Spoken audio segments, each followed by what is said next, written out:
Dear colleagues, dear students, dear all, I am Hervé Courtois, Vice President for Research and Innovation at University Grenoble Alpes.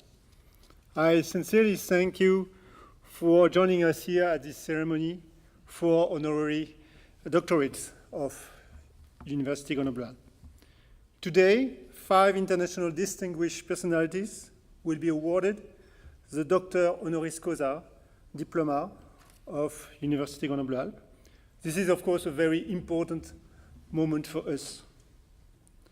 It is now time to welcome the President of University Grenoble Alpes, Yacine Laknesh, the Academy Rector, Gabriele Fioni, and the awardees, Team Ingold, Fiona Macintosh, Lisa Moore, Éva Tardos, Roberto Zanino.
parole, c'est ça, Hervé?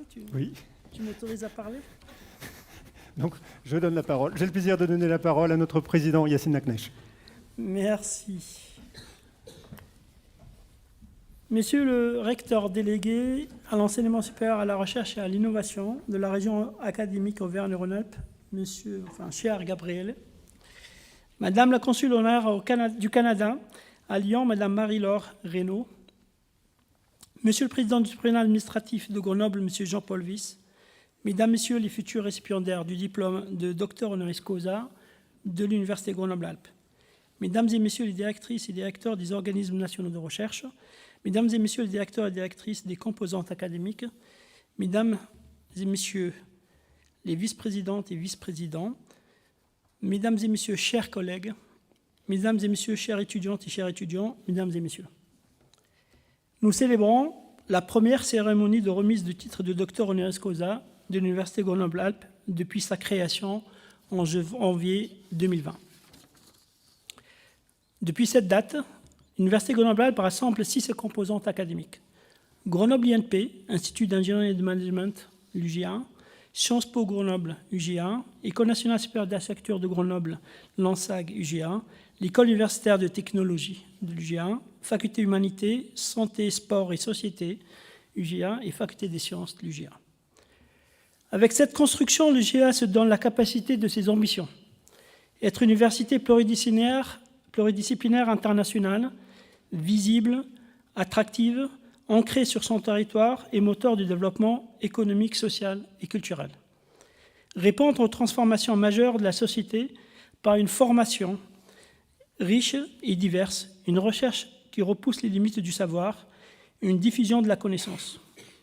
Regrouper les forces de l'enseignement supérieur et de la recherche du territoire pour répondre efficacement à ces enjeux dans un contexte de compétition internationale toujours plus intense.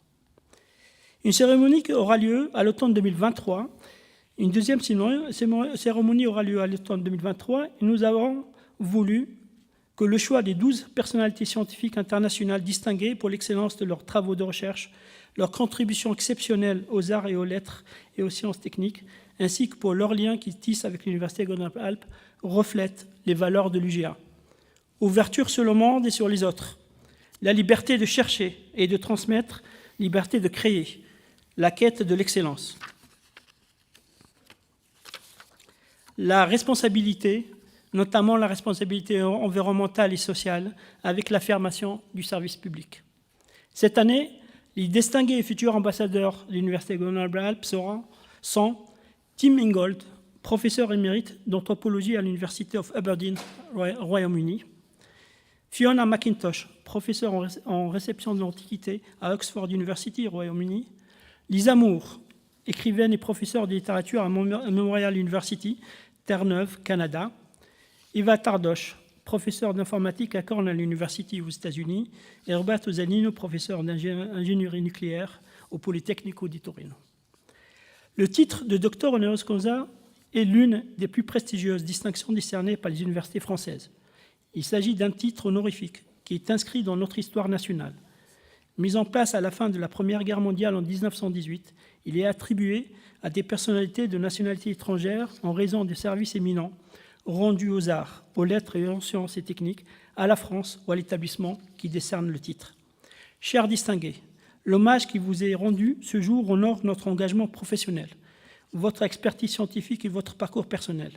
Ils seront à tour présentés dans quelques minutes. Vous nous ferez ensuite l'honneur de présenter un exposé scientifique. J'ai tenu à ce que cette cérémonie soit aussi un moment de partage scientifique. Merci.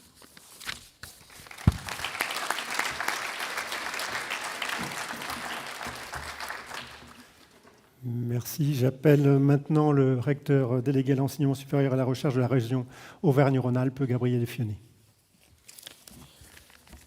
Monsieur le Président de l'Université Grenoble Alpes, cher Yacine, Monsieur l'administrateur général de Grenoble INP, Madame la directrice de l'Institut des sciences politiques de Grenoble, Mesdames et Messieurs les professeurs, Mesdames et Messieurs, and in particular, let me switch from a broken French to a broken English.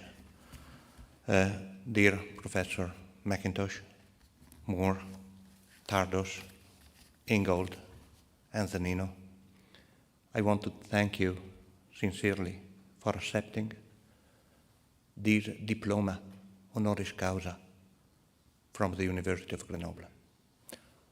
It is an honor for us to count all of you in our academic community. We really need example for our student. We need example for our professor, young professor.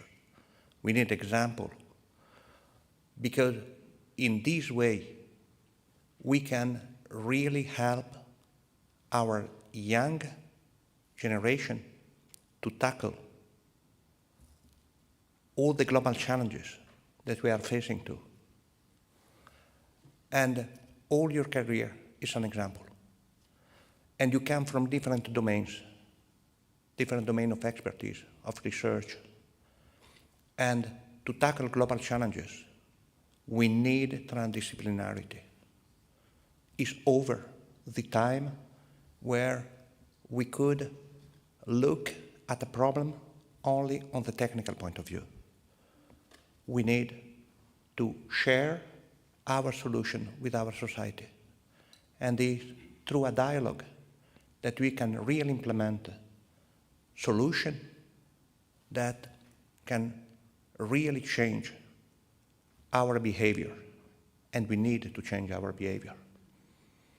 And the second essential ingredient to tackle global challenges is that we must do that internationally. There is not a single country in the world that can do it alone. We have seen with the COVID crisis. We will see with climate change. We will see with, let me say, numerical transition. And with the demographic explosion we are facing to. We have really to federate our effort. We have to coordinate our efforts. Otherwise, we will fail. I will stop here because we need time to listen to you and to have your example really to get forward. And then thank you very much for the honor that you make to us to accept to enter in our academic community. Thank you very much.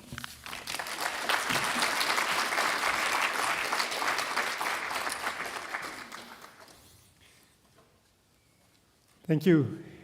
It's now time to move to the first Docteur Honoris Causa. So I now call Team Ingold and Jean-Paul Thibault.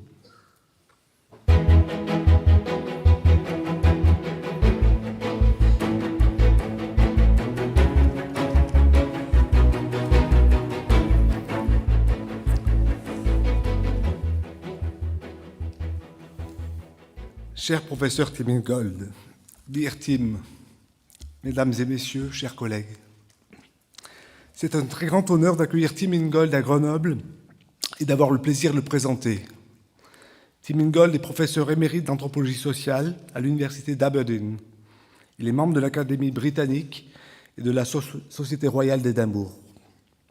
Il est internationalement reconnu comme un des plus grands anthropologues de sa génération et ses travaux ne cesse d'irriguer la pensée contemporaine à travers le monde. Il est évidemment impossible de dire en quelques minutes l'importance des recherches de Tim Ingold. Je vais juste me limiter à vous donner quelques repères sur son parcours, ses travaux et ses diverses collaborations avec l'Université Grenoble Alpes. Après une formation initiale en sciences naturelles, puis en anthropologie sociale à l'Université de Cambridge, il soutient une thèse de doctorat qui étudie le peuple Saami, au nord-est de la Finlande. Il s'intéresse à des questions d'écologie humaine, d'organisation sociale et de technologie, de relations entre l'être humain et l'animal. Ces questionnements sont mis en œuvre concrètement sur le terrain, sur la base d'enquêtes ethnographiques. Il mène également des travaux sur la théorie évolutionniste dans les domaines de l'anthropologie de la biologie et de l'histoire. Il enseigne alors quelque temps à l'Université d'Helsinki, puis pendant 25 ans à l'Université de Manchester, où il est nommé professeur d'anthropologie sociale Max Gluckman en 1995. Tim Ingold s'installe ensuite à Aberdeen, dans le cadre d'une chaire d'anthropologie sociale nouvellement créée.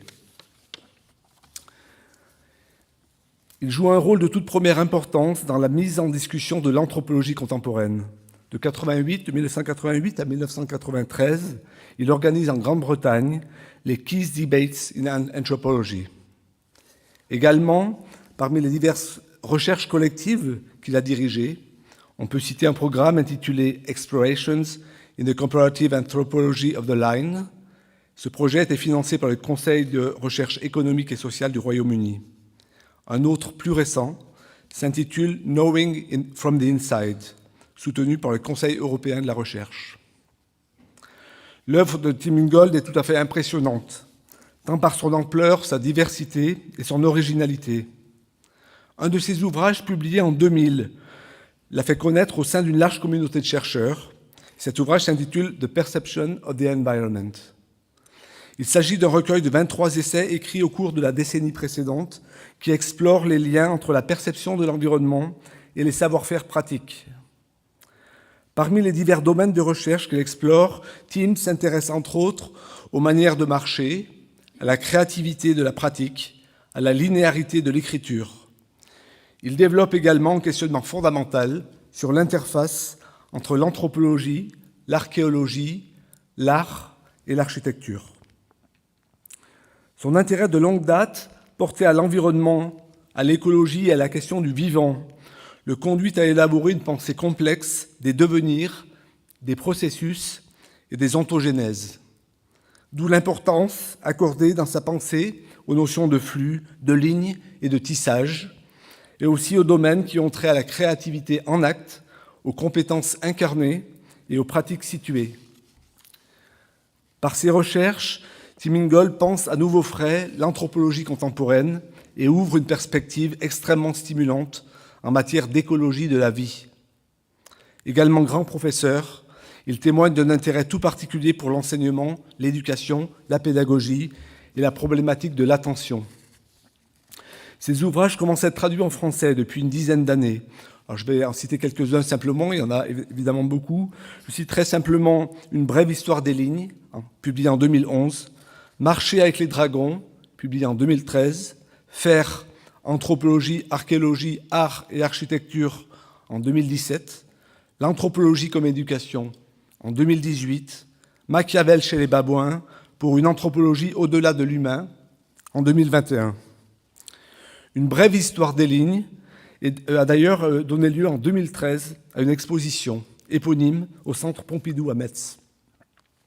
On pourrait citer également la publication d'un débat qui avait eu lieu à Grenoble en 2013 entre Tim Ingold et Philippe Descola. Il a donné lieu à un petit ouvrage tout à fait passionnant qui s'intitule « Être au monde, quelle expérience commune », qui est la restitution de la discussion entre Tim Ingold et Philippe Descola. Les collaborations de Tim Ingold avec l'UGA ont été diverses et variées. Elles se sont traduites par des conférences organisées à Grenoble. Je pense par exemple à celle organisée en 2017 dans le cadre du cycle Arts in the Alps de la structure fédérative de recherche-création, ou bien celle qui s'est tenue hier soir encore à l'école d'architecture de Grenoble et qui s'intitulait Architecture Educates. Mais je pense également aux diverses collaborations de recherche avec Tim Ingold qui ont contribué à tisser des liens plus étroits encore entre des équipes de recherche au sein même de l'UGA. L'intérêt commun porté aux travaux de Tim par l'UMR Ambiance de l'école d'architecture de Grenoble, par l'UMR Pacte et par l'UMR Littérature a permis de renforcer les liens et d'organiser des ateliers de recherche partagés. Cela s'est fait entre autres dans le cadre de divers programmes de recherche, comme par exemple Still on the Map, Sensa, Sensibilia, et j'en oublie. Cela s'est fait également par la traduction en français de plusieurs de ces articles dans le cadre de la MASI. D'autres collaborations sont aussi à venir avec un nouveau programme qui s'intitule « Suivre des éoliennes en mer ». Il faut dire aussi que nous avons la très grande chance à l'UGA de bénéficier de la présence d'anciens doctorants de Team Ingold et qui sont ou ont été post-doc dans le cadre de recherche en cours. Je pense en particulier à Marc Higgin, qui est ici, je pense, parmi nous aujourd'hui, et aussi à Germain Mühlmann, qui a obtenu depuis un poste de chercheur au CNRS. C'est dire si la pensée de Tim est présente sous de multiples formes et de manière tout à fait essentielle et vivante. Pour finir, c'est un très grand honneur de vous présenter, de vous accueillir, professeur Tim Ingold, dear Tim, afin de vous décerner le titre de Docteur Honoris Causa de l'Université de Grenoble Alpes. Encore un grand merci pour votre présence et vos contributions de recherche inestimables et ô combien précieuses pour le monde à venir.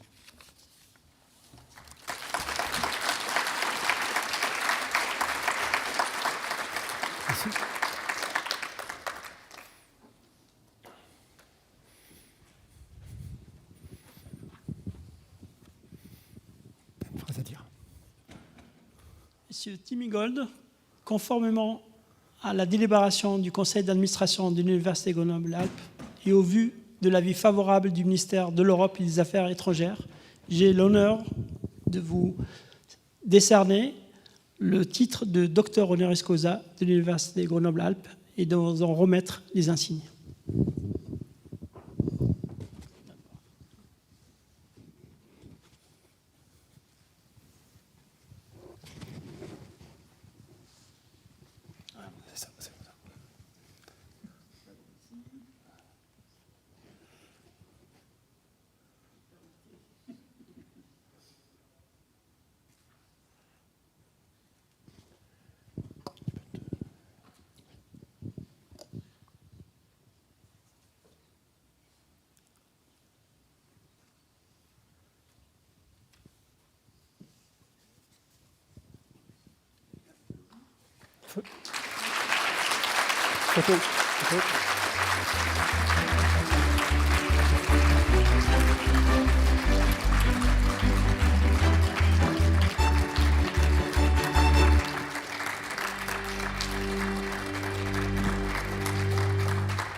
Mesdames et messieurs, chers collègues, c'est un très grand honneur d'accepter le titre de Docteur Honoris Causa de l'Université de Grenoble Alpes et je suis très reconnaissant à Jean-Paul Thibault et ses collègues à l'école d'architecture pour l'accueil que vous nous avez accordé à ma femme et moi lors de notre visite à Grenoble.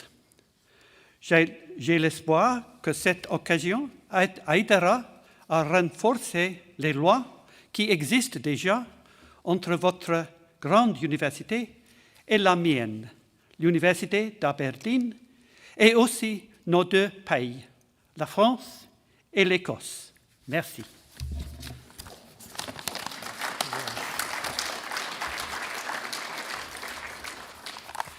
My discipline is anthropology. What is that, you may ask? I will suggest two answers, a short one and a rather longer one. I came up with a short definition many years ago. Anthropology, I pronounced, is philosophy with the people in. By this I meant two things. First, the questions we ask about how we humans think, know, imagine, learn, remember, find our way about, relate to others, create societies, exercise power, confront our own mortality, and so on, are essentially philosophical ones. Second, however, we anthropologists do our philosophizing in the world, rather than through critically engaging with the received textual canon, as professional philosophers tend to do. But I would now broaden my definition to include not just people, but creatures of all kinds. We have to extend our inquiry from the anthropos of anthropology to everyone and everything else with whom and which we share our planet. My longer definition of anthropology says more about how we do it. The task of anthropology, I contend, is to conduct a generous, comparative, open-ended, and yet critical inquiry into the conditions and possibilities of life in the one world we all inhabit. First, then, anthropology is generous because we listen to what others do and say, receiving with good grace what is offered, rather than seeking by subterfuge to extract or elicit what is not. Enshrined in the principle of generosity is an ontological commitment to give back what we owe to others for our own intellectual, practical, and moral formation, indeed, for our very existence as beings in a world. Second, anthropology is open-ended because it seeks not to arrive at final solutions that would bring life to a close, but to reveal ways along which it can keep going. Far from rendering the world habitable for some to the exclusion of others, it is about making room for everyone and everything, both now and for the indefinite future. In the third place, anthropology is comparative because it recognizes that no approach to life is the only possible one, and that for every approach you take, others could be taken which lead in different directions. Thus, the question, why this direction rather than that, is always uppermost in our minds. Fourth and finally, anthropology is critical because we cannot be content with things as they are. By common consent, the organizations of production, distribution, governance, and knowledge that have dominated the modern era have brought the world to the brink of catastrophe. In finding ways to carry on, we need all the help we can get. But no one, no science, no philosophy, no indigenous people already holds the key to the future if only we could find it. We have to make that future together, and that can only be achieved through conversation. Now, from these four principles of anthropological inquiry, generosity, open-endedness, comparison, and criticality, follow a fifth of paramount importance. It is that we take others seriously. And this means being prepared to study with others and to learn from them. This principle is what makes anthropology, I think, unique among the human sciences. Many other disciplines, sociology, history, geography, political science, psychology, even branches of medicine, many disciplines take human beings and their behavior as subjects of study. But it is not enough to reduce what people know and do to beliefs and practices to be recorded and analyzed. We have to enter into a dialogue with others, to join with them in conversation, in order that we can forge a collective future. And this means breaking down the boundaries between the academy and the rest of the world. It means making the world itself a place of study. And with that, in anthropology, the entire world becomes our university. And the question is, how should we live? Not just now, but into the future. With the planet on a knife edge, it is sheer folly to proceed as though we already knew the answers, or that we alone are best placed to find them, and to turn our backs on the immense reservoir of knowledge and wisdom that already exists among the peoples of the world. Yet, for the most part, this is what is happening, especially in the sciences, as they are carried on by an exclusive, international, and interdisciplinary elite that turns the rest of the world into consumers, spectators, or objects of research. It is the task of anthropology to show how things can be done differently. And this means turning the standard academic model of knowledge production inside out. Traditionally, the academy has founded its authority on a claim to a superior knowledge of how the world works, a knowledge that comes from raising the mind to a higher plane, over and above the turmoil of the world within which the quotidian lives of ordinary people are immersed, so as to view it objectively from a distance. This is to divide knowing from being, epistemology from ontology. The typical academic does not study the world by inhabiting it.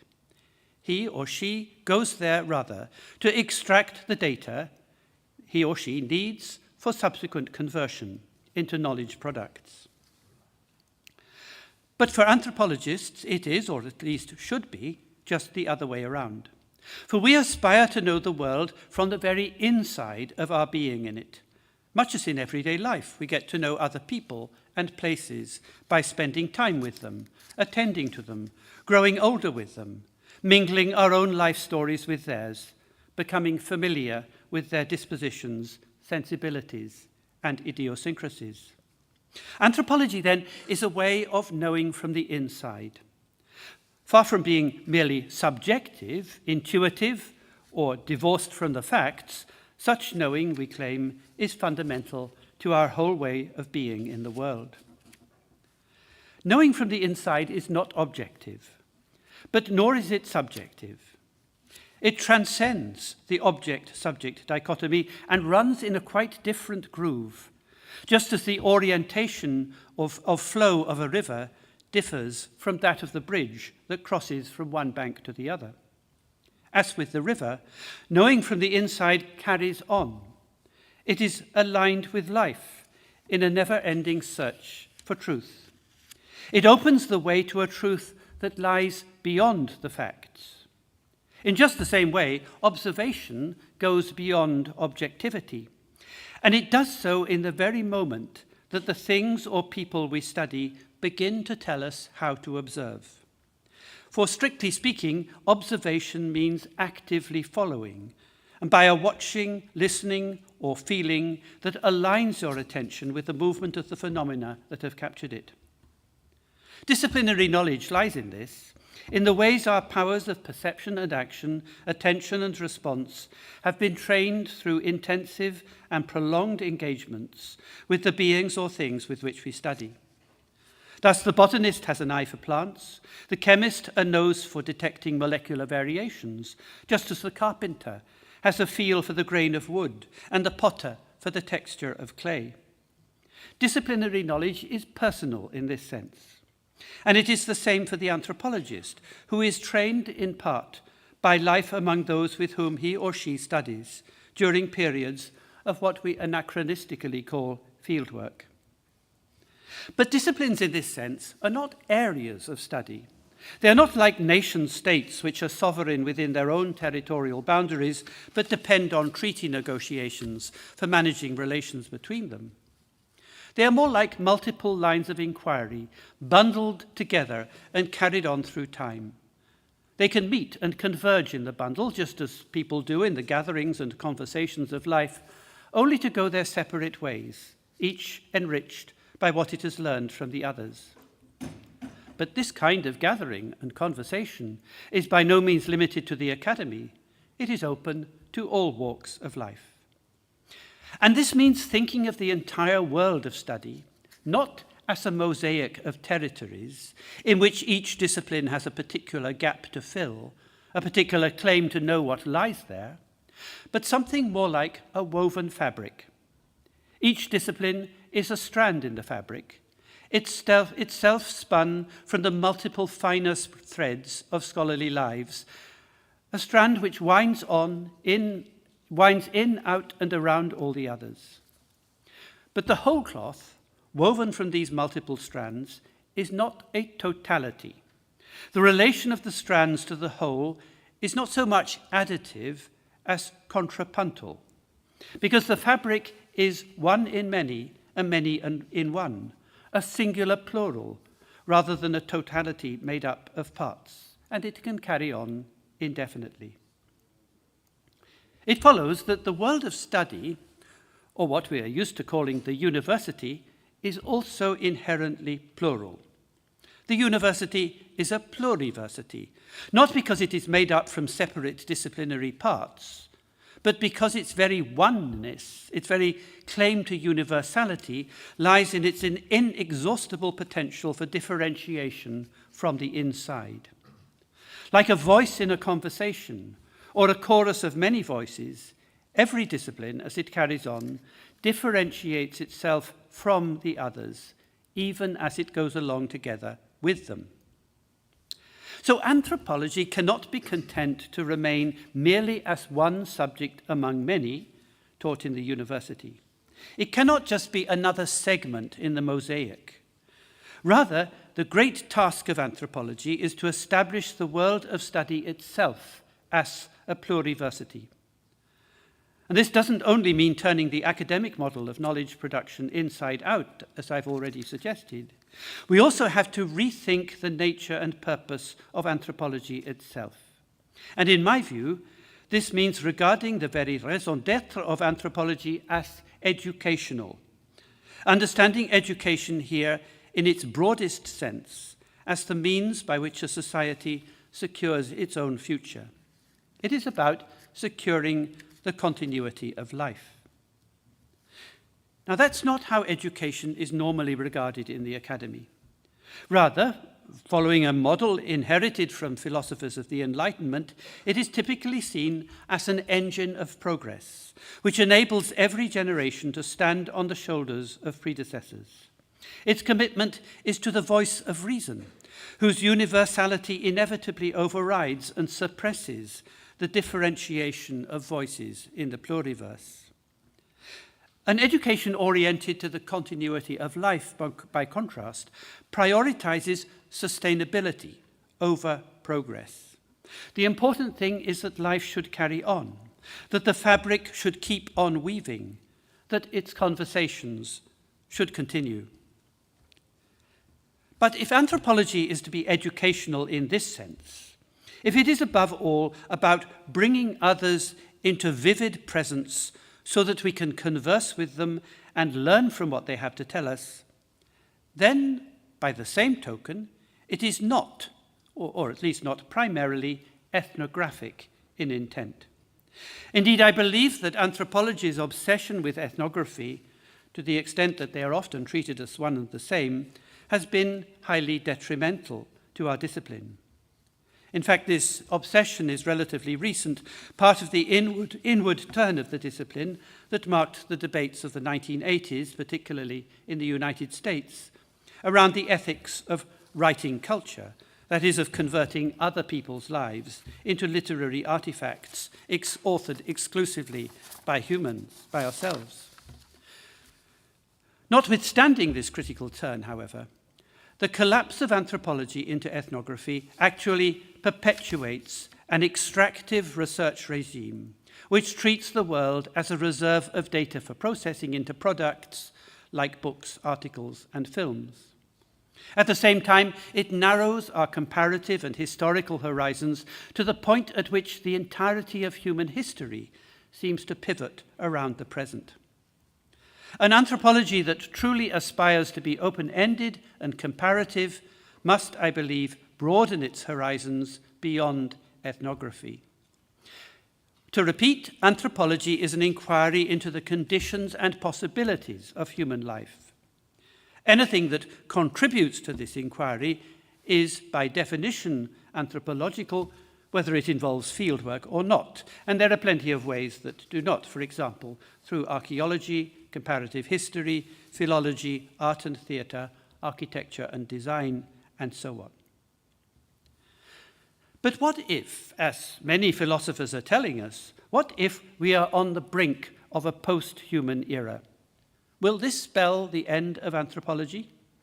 No, it will not. It is certainly true that the humanism we have inherited from the Enlightenment has run out of road. What began as a noble emancipatory project, which has undoubtedly brought huge benefits to millions of people around the globe, has latterly morphed into a vicious cycle of social injustice and environmental destruction, driven by the out-of-control mega-machine of global capitalism. None of us has the power to stop it, though for one brief moment we thought that a tiny virus might do the job for us, but we now know that it didn't and it won't. Rather than rejecting humanism outright, however, I believe we need a new humanism oriented to sustainability instead of progress. Unlike contemporary prophets of post-humanism, I do not reject anthropocentrism. The great error of post-humanists is to have taken for anthropocentrism a position that doesn't place humans at the center at all, but rather elevates them to the apex of a pyramid, with the earth and all other creatures at its base. Actually putting humans at the center, by contrast, means restoring them to where they belong, at the heart of the world of our experience, a world of earth and sky that radiates from where we stand to embrace other beings of every possible complexion. Anthropocentrism, properly understood, is not wrong, and for that reason we need have no fear for the future of anthropology. But it does require us to acknowledge the debt we owe to non-human others for our continuing existence, and the responsibilities we bear towards them in return. And it gives us human beings a real role to play in a way that post-humanism does not, in future planetary flourishing. What is wrong, and has brought so much destruction to our planet, is the decentering of humans from their earthly conditions of existence. Humanity has been pulled, or pulled itself, out of the center, consequently redefining its relation to the earth on the basis of extraction rather than inspiration, of taking from rather than taking in. Our most urgent priority is to restore our contract, literally our pulling together with the earth. And that's the task for anthropology and why it matters to all of us. Thank you.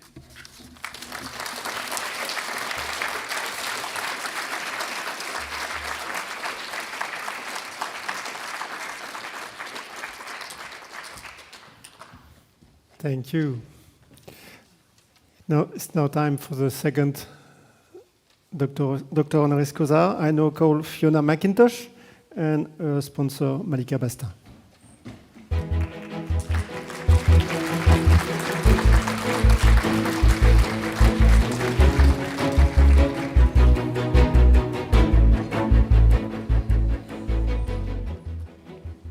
Merci. Bonjour à toutes et à tous.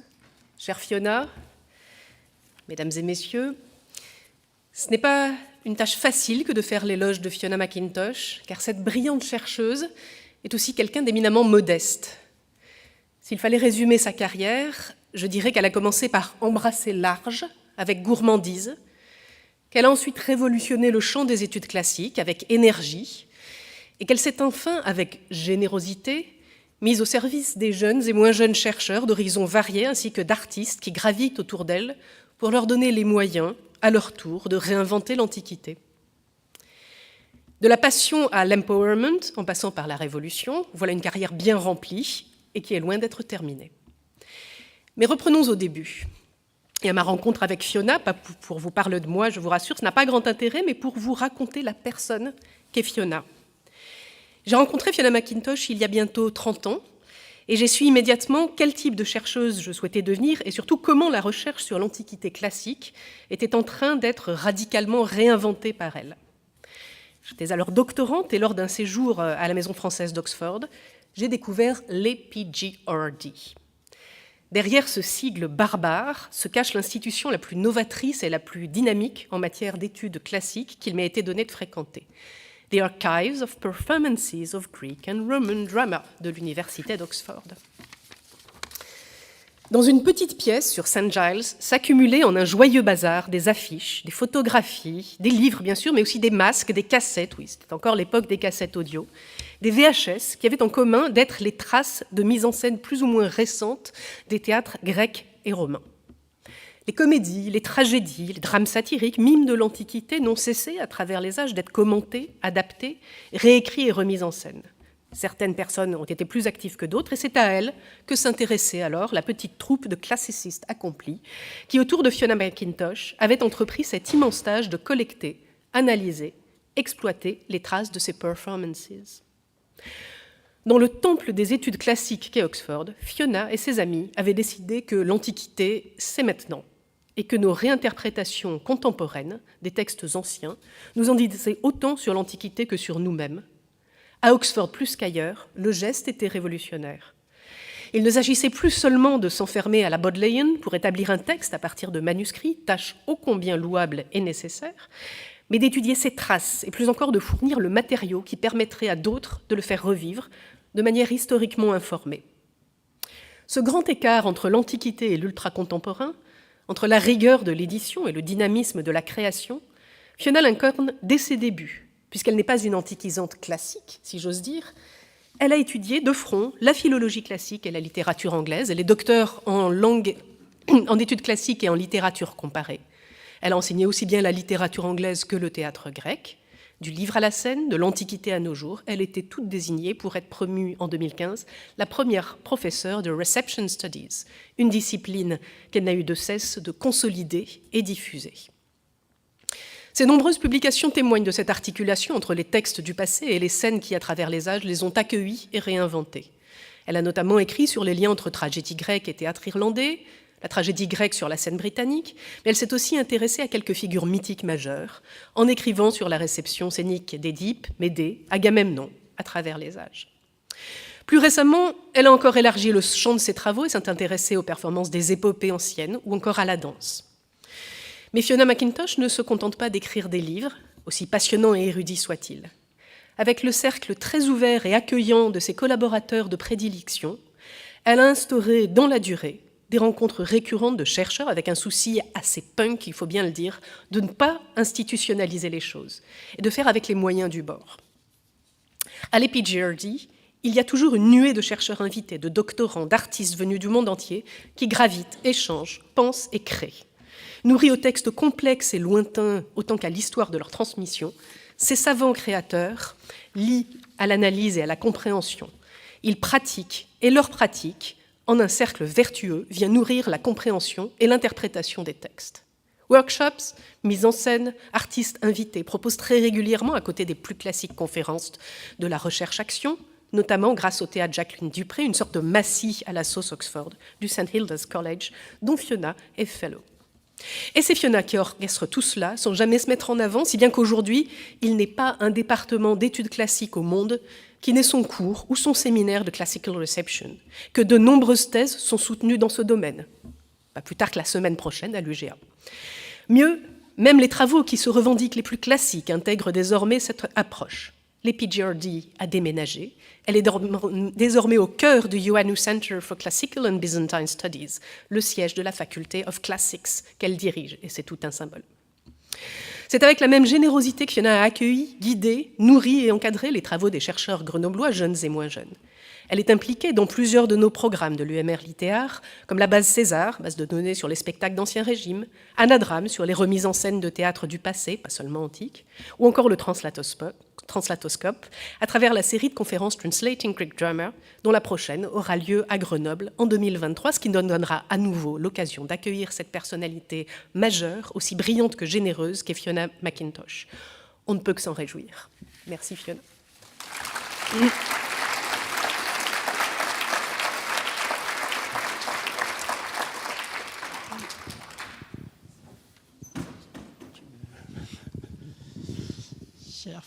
Fiona Macintosh, conformément à la délibération du conseil d'administration de l'Université Grenoble Alpes et au vu de l'avis favorable du ministère de l'Europe et des Affaires étrangères, j'ai l'honneur de vous conférer le titre de Docteur Honoris Causa de l'Université Grenoble Alpes et de vous remettre les insignes.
This is, for me, a great honor to receive this distinction, and I have to thank dear friends and dear colleagues in Grenoble Alpes for making that possible. And as Tim Ingold said, for really warm hospitality, for which I am very, very grateful. I have some slides. I don't have anything to call the slides, so is it possible to have my... Oh, thank you. I don't have to change the slide for a while, but it's underneath. Okay. Perfect. Thank you so much. So what can classical reception, a relatively new subdiscipline within the world of classics, offer the humanities? And I'm going to make some tentative suggestions today. At a time when the humanities in general are under threat within the academy, the study of classics is under greater threat than many other subjects. Departments in the UK are closing. There is an eternal quest for relevance, and in the age of the student as consumer, there is growing demand for academic study to demonstrate tangible economic benefits. But there is, of course, another dimension to our contemporary situation, an attack on truth, an assault on liberal ideas. It is a situation where the study of the humanities has an essential place in the preservation of cultural values. And I will argue that the study of classics has an essential contemporary relevance. Through the ages, diverse civilizations have turned to classical knowledge. Classics is no longer the exclusive preserve of the educated elite or the Western world. And in many ways, with its obsolete pagan religion, Greco-Roman antiquity is often called upon in the modern world to facilitate interfaith dialogue and complex cross-cultural exchange. Classicists today are not only studying the Greek or Roman worlds in order to understand the past. Greco-Roman antiquity provides an intellectual vantage point, a lens, if you will, both to highlight contemporary problems and to interpret developments more broadly in modern intellectual history. It is this ongoing afterlife of Greco-Roman antiquity that falls under the umbrella of classical reception, and which has brought classics as a discipline back once again to the center of the humanities.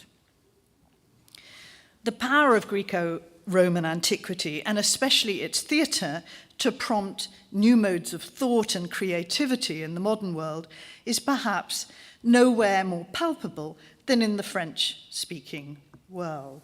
And I start here with a slide, an image of a very well-known production of Aeschylus's Oresteia called Les Atrides, directed by the extraordinary French director Ariane Mnouchkine. For not only did ancient Greece and Rome inspire the extraordinary cultural flowering of the Grand Siècle and the tragedies of Corneille and Racine, which were held by many to have exceeded their ancient models, ancient Greece and Rome also fueled, shaped, and in many ways determined the ideology, the heroes, the festivals, and the fashions of 18th century revolutionary France. By the interwar period of the 20th century, Greco-Roman antiquity had become a site of intense political contestation across Europe. In France, as elsewhere in Mussolini's Italy and increasingly in Hitler's Germany, ideas about classical antiquity were appropriated by neo-royalists, exclusionary cultural nationalists, and flagrant anti-Semites in defense of their own positions. But equally, looking back to Greece and Rome during this period was the preserve of members of the radical avant-garde. Antonin Artaud's Theatre of Cruelty found in Senecan tragedy the possibility of new modes of performance. And Stravinsky turned back to Sophocles in his opera oratorio Oedipus Rex in order to develop his high modernist, streamlined aesthetic. Jean Cocteau provided Stravinsky with the libretto for his hieratic opera oratorio Oedipus Rex, which was then translated into Latin. And Cocteau went on to write 2 further Oedipus versions of his own, La Machine Infernale of 1934 and Oedipe Roi of 1937. This was indeed an Oedipus-obsessed 2 decades, with both André Gide and the Paris-based Romanian composer George Enescu providing their own versions in 1932 and 1936, respectively. But we need to go back to the previous generation, to the great tragic actor Jean Mounet-Sully, for the source of this series of interwar explorations of Oedipus. This is a well-known lithograph of Jean Mounet-Sully in the part of Oedipus. Here, of course, in the final scene with the Oedipus blinded. Mounet-Sully had first assumed the role of Oedipus in 1881 at the Comédie Française. And when he spoke about how he rehearsed his role, it was as if he were a method actor avant la lettre, stripping off the layers of both himself and the text during the course of his preparations. A few years later, Sigmund Freud drew a similar parallel between the experience of watching Sophocles' Tyrannus, Oedipus Tyrannus, or Oedipus Rex. The parallel he drew was between watching the play and psychoanalysis in what he saw as their shared practice of peeling back the layers, the multiple layers that veil the truth. The parallel is perhaps not fortuitous, since it was Mounet-Sully's performance in the role that had such a profound impact on the young Freud when he was studying in Paris in 1885 to 86. And in many ways, it was Mounet-Sully who made Oedipus every man, when he toured in the role across Europe, North Africa, and North America, as well as appearing in the role on film. And it was this Oedipus, as every man, who Freud went on to popularize and to privilege in the 20th century cultural imaginary. And here is Oedipus at the beginning of that play, literally saving the citizens of Thebes. When Mounet-Sully went on to include Hamlet in his repertoire in 1886, it's tempting to infer that it was this choice that prompted or possibly confirmed Freud's linking of the Sophoclean and the Shakespearean tragedies in relation to his theory of the Oedipus complex. If Oedipus unwittingly acts out the so-called complex by killing his father and marrying his mother, a repressed Oedipal subplot drives Shakespeare's Hamlet. The 19th century Danish philosopher Søren Kierkegaard recognized the enduring power of performance in its capacity to sear into the memory. In 1936, as part of the Cultural Olympiad for the Berlin Olympics of 1936, and here's an image of the stadium, the off-stage political events entered center stage in a production of Aeschylus's Oresteia, the trilogy that was written in 458 BCE.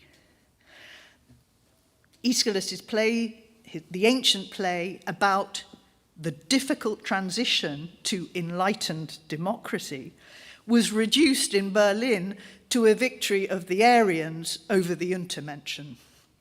That Aeschylus's trilogy was readily domesticated in Germany at this time was not surprising. The young philosopher Friedrich Nietzsche pointed out that never has an ancient work had as much influence as the Oresteia on Richard Wagner.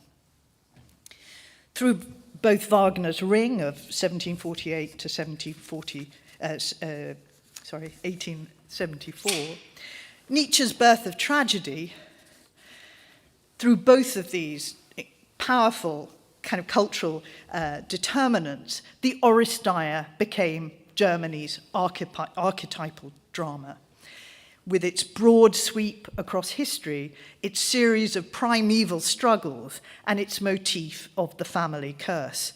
And it was the form, as much as the content of Greek tragedy, that appealed to Wagner in his Ring cycle, where he adopted the ancient Greek four-part or tetralogic form, with Das Rheingold prefacing the trilogy.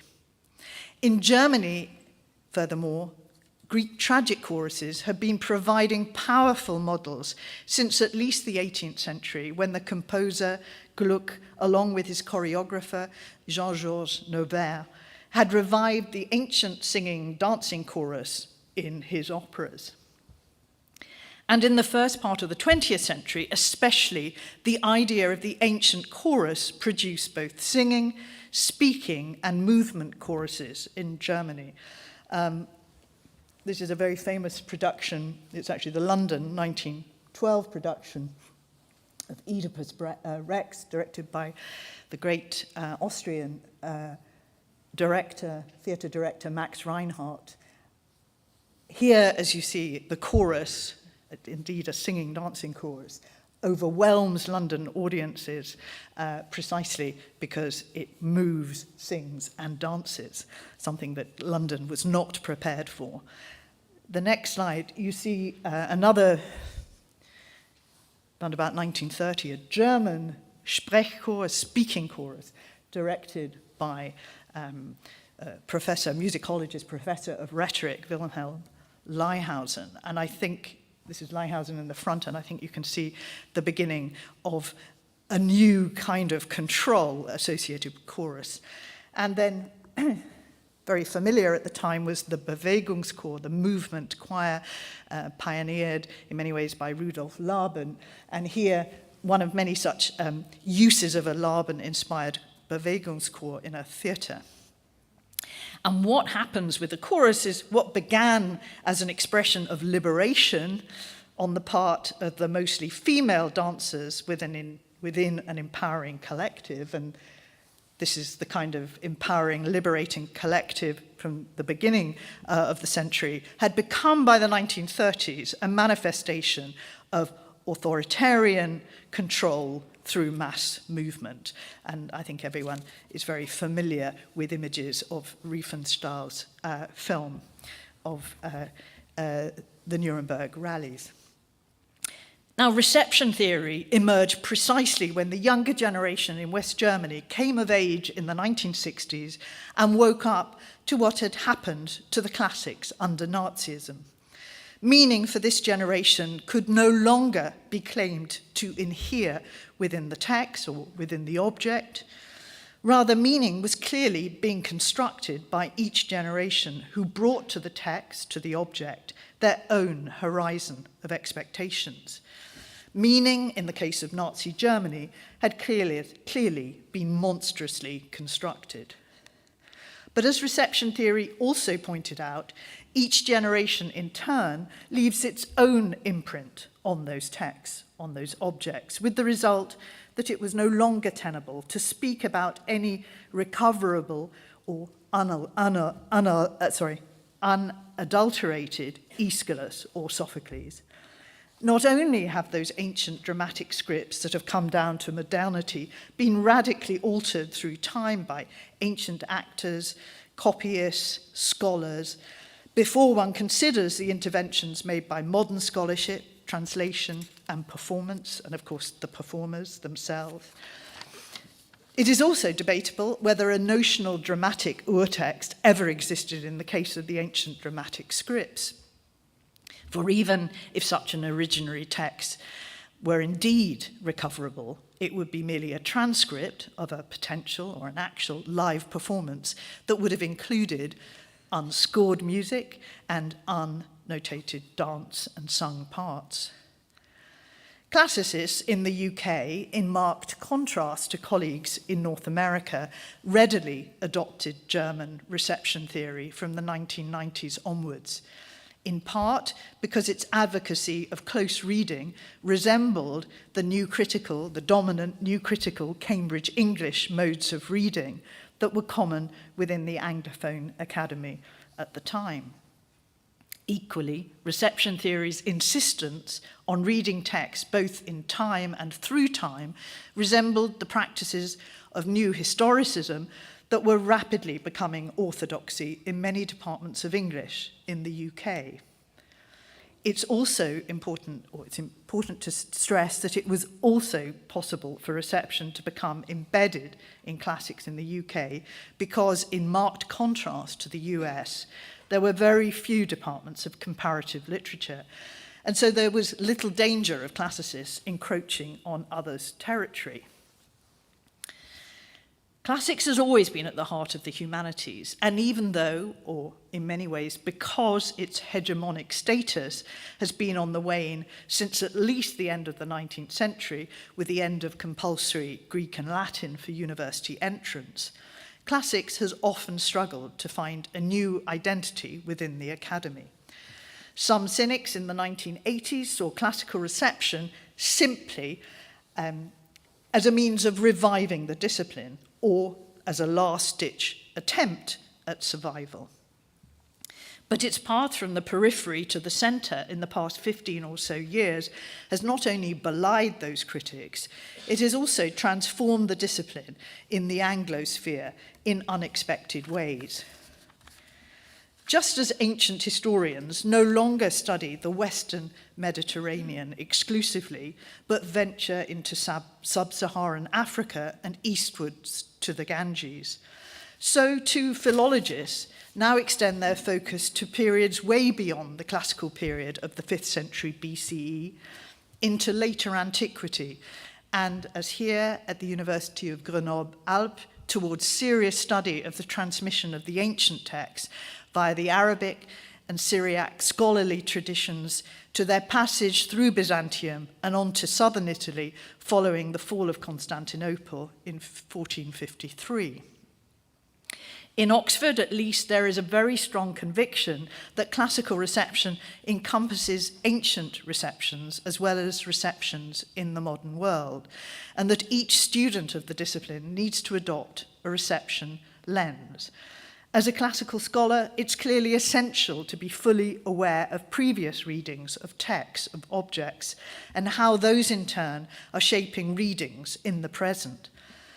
Awareness of one's own situatedness is key to all good scholarship, and this is especially the case in classics, where texts, objects, have been subject to multiple appropriations and misappropriations across the millennia. But what are the risks involved in classical reception, moving from the margins of the discipline to the centre? Is this simply another hegemonic push on the part of classics within the humanities to encompass all areas, ancient and modern, within its sphere? Or is the subdiscipline of classical reception simply a product of late capitalism in its insistence that the consumer, who may not always be right, is always part of the transaction? Either way, classical reception has injected a new theoretical awareness into what was predominantly a technical discipline, making it clear that no serious scholar can claim anything more than a fragmentary, prismatic knowledge of the ancient treasures of Greece and Rome. If this is what reception can offer to classics, what then might it offer to the humanities? Clearly a shared commitment to careful scrutiny of the records of the past and sharp critical attention to the vicissitudes of the present, and perhaps a good old-fashioned dose of Socratic wisdom. Remember always to know what you don't know.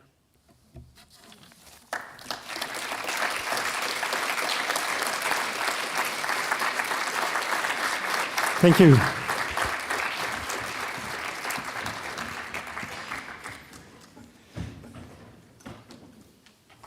We now have another honorary doctorate to deliver to Lisa Moore with our sponsor Gretchen Schiller, who will introduce her.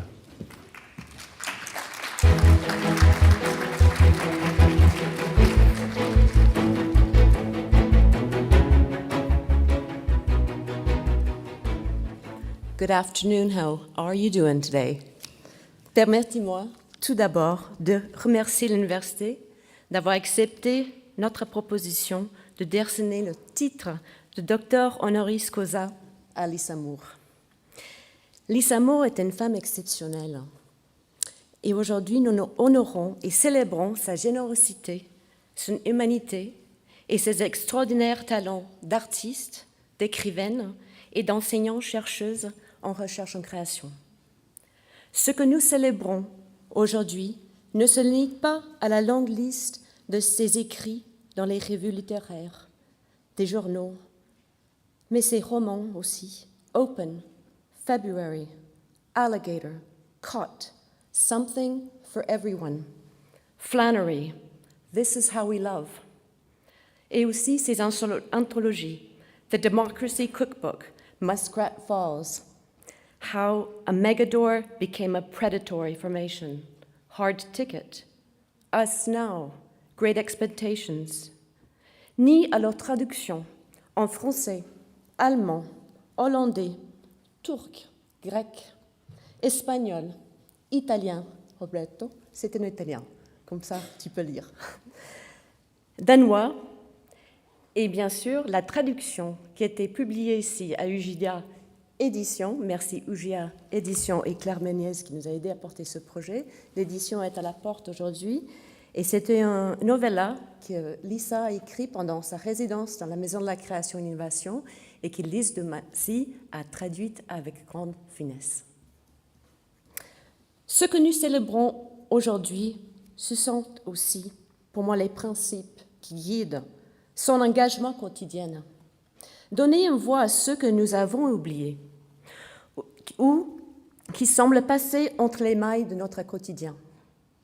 Cela, même que lorsque sont portés à notre attention par le recours à ces mots précis, fins et délicats, par le biais de son humour ainsi que sa sensibilité au tragique, nous aide à mieux comprendre notre propre humanité. Lisa a grandi à Saint-Jean, à Terre-Neuve, au Canada, et a étudié au College of North Atlantic et au Nova Scotia College of Art and Design. Et c'est seulement après qu'elle a fait des études en art, s'est tournée vers l'écriture créative à l'Université de Memorial, St. John's, Newfoundland.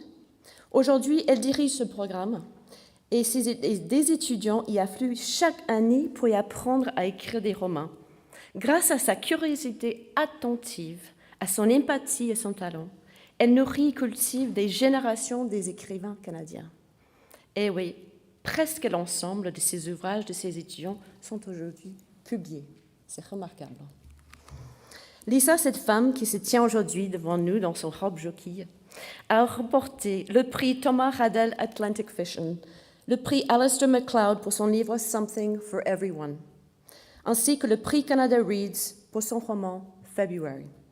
Et ses ouvrages February, Caught et Alligator ont également été présélectionnés pour le prix Scotiabank Giller et February pour le Man Booker Prize. Alors, ce que vous ne savez pas peut-être, c'est qu'avant d'écrire, Lisa dessine. Elle dit « Je dessine pour capturer le geste, le mouvement, le rythme. Je mets beaucoup d'attention dans mes dessins, fixant mon objectif longtemps, jusqu'à ce que je puisse capturer l'intensité d'image. » À l'école d'art, on m'a appris à penser la ligne comme ayant poids, lumière et mouvement. Les mots sont déterminés par leurs actions. L'écriture de Lisa nous transporte à des échelles de perception qui échappent à notre perception quotidienne. Elle écrit comme un archéologue qui brosse la poussière d'un objet nouvellement trouvé, un objet qu'il aura ignoré, oublié, entouré. Son écriture croise les formes et genres artistiques.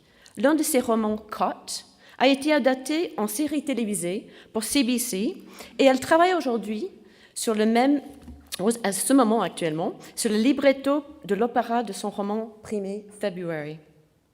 Lisa, dans ses ateliers que vous avez organisés ici à l'Université de Grenoble Alpes, nous avons pu voir que vos cours d'écriture créative ont permis aux étudiants d'observer le monde qui les entoure au microscope près.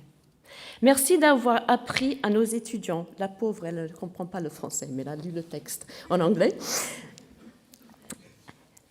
appris aux étudiants de ne pas avoir peur de la page blanche, de les avoir sensibilisés aux questions du point de vue de la création des personnages. Merci de les avoir appris à traduire un moment de réalité en fiction. Lisa a offert à nos étudiants les 100 conseils d'écriture qu'elle a nommés avec CBC, un entretien en CBC avec Heather Barrett. Chaque mot a son importance. Pensez à l'intrigue ainsi que l'attention. Soyez libre et sauvage lorsque vous rédigez le premier jet. Puis prenez votre temps et remettez chaque mot en question lors de la réécriture. Brisez le moule. Laissez les autres lire votre travail. Lisez. Lisez en profondeur, avant lenteur et abondance. Lisez, lisez, lisez ce que des autres écrivains vous suggèrent. Lisez, lisez ce que vous ne serez bientôt plus publié. Et lisez ce qui vous semble étrange. Lisez et ne ressemble peut-être qu'il ne ressemble à rien de ce que vous avez lu auparavant. Merci pour votre participation au Performance Lab. Les dessins que vous avez réalisés pour notre projet de bibliothèque corporelle nous avaient permis d'apprécier votre talent non seulement d'écrivaine, mais aussi d'artiste visuel. Vos cours aux élèves du lycée international aussi ont stimulé leur créativité et leur ont suscité l'espoir qu'eux puissent eux-mêmes un jour aussi écrire et publier des livres. Lisa, vous nous apprenez que notre imagination est un muscle qui a besoin d'être tendu et étiré. Vous nous apprenez que les pratiques artistiques doivent s'asseoir les unes à côté des autres. Elles ne peuvent pas être isolées les unes des autres. Écrire, danser, peindre, chanter, faire des films, c'est un ensemble qui, ces pratiques nous aident à mieux comprendre notre fragilité, notre humanité, ensemble, notre potentiel d'être humain. Vous nous apprenez à préférer au jugement la critique constructive. Le réalisme magique de Lisa, mêlant le quotidien à l'affection, nous invite à repenser et à réévaluer nos propres relations à notre famille, à nos collègues, dans la société et au sein de notre environnement. Merci, Lisa. Thanks, Lisa. J'ai hâte de voir qu'est-ce qu'on va créer ensemble le prochain chapitre. Thanks.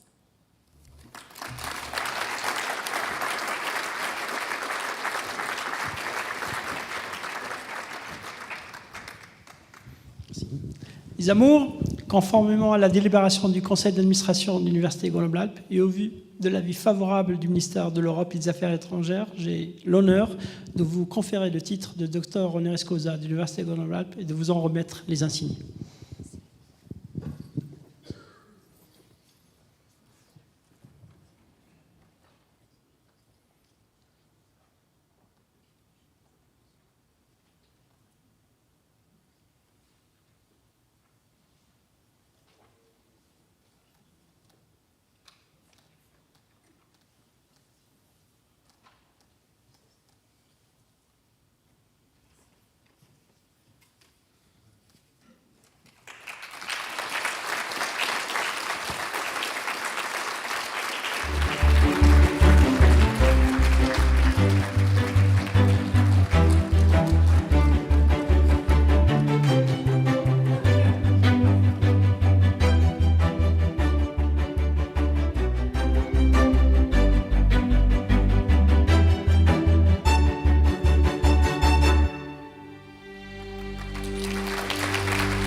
Good afternoon, everyone.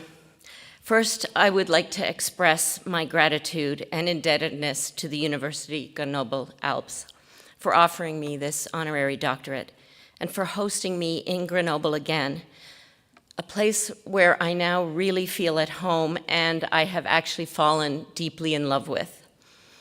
And I want to thank the university for providing me with a residency in which to write a site-specific novella about the art of translation while surrounded by these beautiful mountains. I would like to thank Dr. Gretchen Schiller and Dr. Lise Dumasse for their artistic and scholarly collaborations with me over the last 4 years, and the Laboratoire littéaire for nominating me, and also Dr. Andre Dodeman for introducing me to the University of Grenoble, and for the generous ways these people have shared their home with me. And also, thank you to those who made this trip possible and who have arranged my flights, my beautiful outfit, and my hotels. I am deeply appreciative. I'm going to talk about the power of the imagination and the essential human need to tell stories. I believe that literature has the unique power to create empathy for our fellow human beings and even for our non-human friends with whom we share this world. I'm a fiction writer who also teaches creative writing at Memorial University in Newfoundland. And what I have learned in the course of my teaching is that every single student has a story. Newfoundland has a strong oral storytelling tradition, and I have learned anyone who can tell a story can write a story. Because writing is just a technology for the dissemination of stories, and it is always struggling to capture the human voice, its cadence and timbre and texture, the way it uses breath, and isn't that why we're all here, to listen? Research creation is a fairly newish term employed by universities these days to incorporate different kinds of knowledges. But of course, it is the case, it has always been the case, that artistic practice has shaped scholarly research, and scholarly research has always been shaped by creativity and artistic expression. Those two forms of knowing are inextricably intertwined and cannot exist without each other. I am mostly a writer of short stories and novels. I spend my days for over 3 decades now, actually closer to 4, just making things up, searching for the kind of truth that has nothing to do with the facts. Critical theorist Donna Haraway has said that facts are not more valuable than fiction. She says that etymologically, a fact is a past participle, a thing done, over, fixed, shown, performed, accomplished. Facts have made the deadline to get into the next edition of the newspaper, says Haraway. But fiction etymologically is very close, but differs by parts of speech and tense.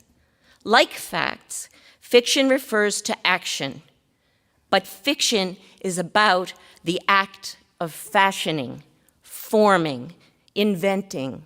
Drawn from the present participle, fiction is in process, is still at stake, not finished, still prone to falling afoul of the facts, but also liable to showing something we do not know yet to be true, but will know.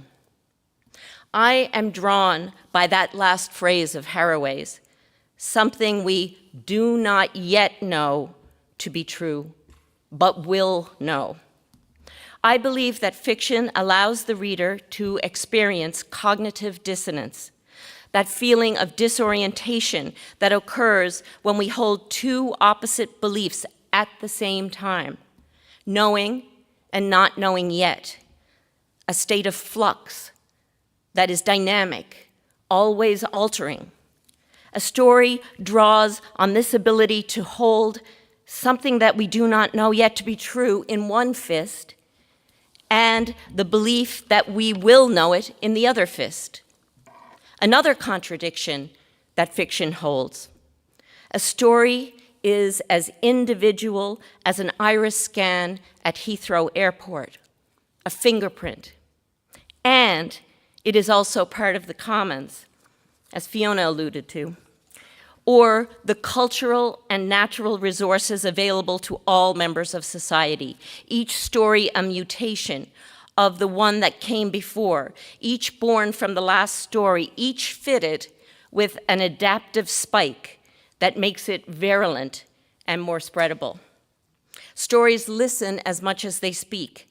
A work of fiction is the synapse through which the electrical current flows both ways, the reader and writer in perfect balance so that the story is shaped between them. A story is spontaneous combustion because it is the culmination of subconscious thought, feeling, sensation that bursts up from the deepest parts of our understanding, sometimes unbidden, without warning, and it flows through our fingers on the keyboard, circumventing the past of a fact, as Donna Haraway calls it, and bringing instead sensation, thought, and feeling to the foreground, a new kind of knowing, an awareness of what's coming. This uncanny sense of revelation or epiphany, that edgy and secret and perhaps sacred moment of the about to know, is the stormy environment in which the fiction writer dwells. This moment of prescience destabilizes the reader and creates a space where the reader is willing, through the suspension of disbelief, to open up to other beliefs, to hold one or two or many different truths at once. And in this way, we come to understand each other and absorb each other's points of view. In fiction, point of view is a radical form of democratization. The third-person omniscient narrator has the potential to dip into the consciousness of an infinite number of characters and might produce the sensations of people from many walks of life, from different socio-economic backgrounds, genders, races, and geographies. The omniscient narrator in the novel can leap into the future or the past, always with an eye to capturing the present moment. What are our preoccupations in the present moment? What are our desires, anxieties, and fears now? I think of William Blake's famous poem, The Sick Rose. It was written in 1794. I doubt Blake was thinking of climate crisis. Yet the poem easily adapts to our age, attaching to this moment with a mutant spike. O rose, thou art sick, the invisible worm that flies in the night, in the howling storm, has found out thy bed of crimson joy, and his dark, secret love does thy life destroy. This poem is about many things. Perhaps an intimate account of two lovers, full of sexual desire, perhaps a corrosive love. It is full of foreboding. It evokes demons and a compromised prelapsarian world, the end of Eden. It is sex and death together. It is a warning and a description of the sublime. Nature haunts this poem, and we are made to feel how small we are. We are withered. The poem shows us what we already know and don't know yet. A revelation, a ghastly paradox. We are the rose. We are also the worm. It suggests songs of innocence and experience. In 2009, I published a novel called February about the Ocean Ranger, which was an oil rig that sank off the coast of Newfoundland in 1982. All 84 men on board died. The province of Newfoundland and Labrador relies heavily on oil extraction. We live in a perpetual boom and bust economy. The death of those men left an indelible scar on the people of Newfoundland. The story of my novel, February, about the Ocean Ranger oil rig, like all stories, has morphed with the passage of time. The meaning of this history changes, significances accrue, alter. The urgency of climate crisis has recalibrated everything in the novel. At the time of writing, what mattered most to me in the story was the unnecessary loss of life. The particular characters affected by this disaster mattered. It's still what matters most, but the scale has changed. Or we have always known the scale, but our understanding of the scale has changed. In 2019, I was asked to be a co-librettist for an adaptation of the novel into an opera. I was to work with Laura Kaminsky, an outrageously talented composer. I've been very lucky. I've been able to work with very, very, very talented people. She's an outrageously talented composer, and we were to be co-librettists. As I have said, story is always the effort to catch the human voice. And what better way, I thought, than an opera? Laura lives in New York, and I am in Newfoundland. We worked together, like all of you, I'm sure, over the last 2 years on Zoom. We worked as people began to die in northern Italy with the pandemic. We worked as they died in New York. We worked as they died all over the world. We worked as they stormed the Capitol in the United States. We worked as Newfoundland, where I am from, was hit by a snowstorm of the century, and people were trapped in their homes and had to escape by tobogganing on their bums from the second-story windows of their houses. The elderly and vulnerable were cut off from outside help. Nobody could get to them. Power was restored and lost and restored again. Through all these events, Laura and I talked about art and music and light and sound. We talked about oil, seismic testing, phytoplankton and whales. We talked about people out of work and the great resignation, the quiet quitting, the inequality, the skyrocketing price of oil. We talked about the nature of opera. We listened to certain phrases of music that Laura had written over and over. We chopped a word from the libretto. Sometimes it took 15 minutes to chop a single word or a syllable, and sometimes we put the word back. For the first workshop with singers, as we rehearsed, I realized with a shock that time behaves differently on stage than in a novel. With a literal chill, I saw a difference between a scene in the novel where Cal, one of the rig workers on board, appears to be in the present.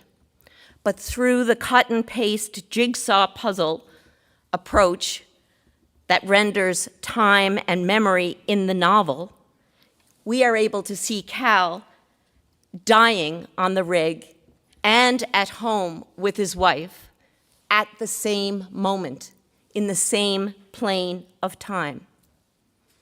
But the very same scene on stage had an entirely different meaning. On stage, the presence of Cal after he died appeared to be the presence of a ghost. This is perhaps because singing is so visceral, so undeniably corporal and present and there. The scene doesn't read as a flashback to an earlier time, out of sequence because of the experience of trauma, but rather, Cal could only be understood as a spirit. What we see and hear is something gone forever, already gone. The singers had come from New York and other parts of the United States, and there were singers from Newfoundland. The story of the Ocean Ranger was always unbearably sad, but I have found over time it has become even more sad as knowledge about climate crisis accumulates. There was a moment in the rehearsal when two singers, the woman playing Helen Cal's widow, and the man playing her grown-up son, Johnny, are on stage singing together. These two singers had a thing they did in the rehearsal as they tried out the duet for the first time, feeling their way for the rhythm and cadence and emotion, feeling their way to the notes. As the notes ascended, requiring what seemed like impossible amounts of breath, lungfuls of oxygen, these two singers slowly raised one arm as their voices lifted. They each formed a kind of upside-down cup with their rising hand, as if the notes were a water fountain and they were cupping the very top note, or the top of the shooting fountain, the apex just before the water tumbled back down. And it was as though the singers were holding on to the note with their cupped hand as their voices climbed. As the notes rose higher and higher, so did their bodies, following their rising arm and cupped hand until they were on tiptoe. But unbelievably, they were reaching higher and higher still. And at the very highest note, counter to expectation, their voices became stronger, more voluminous, more powerful, and eerie, uncanny, and so charged with what? Charged with what we already know. Grace is the best word here. Perhaps beauty, undiluted beauty. Counter to expectation, as they reached up with their voices, both of their faces broke into smiles that were an expression of astonishment at what they had achieved together, an unmitigated joy, what the human body and imagination, the human voice can do and make, even when singing about grief. And then the moment turned. The hairs on my arms standing up, my nose tingling as it does before tears, especially tears in public, which are always a kind of ambush. The moment was an upside-down cascade of profound grief.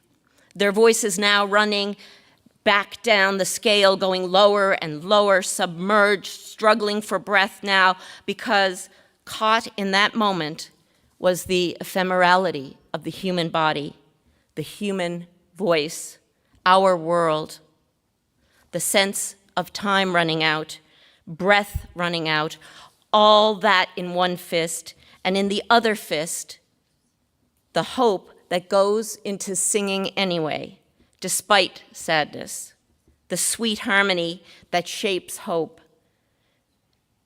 They're singing anyway. They were singing with all they had. Thank you.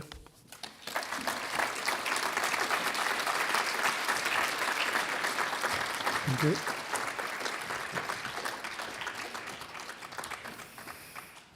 Yes, we now have a musical break from the Orchestre des Campus de Grenoble, Grenoble Campus Orchestra.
Merci beaucoup.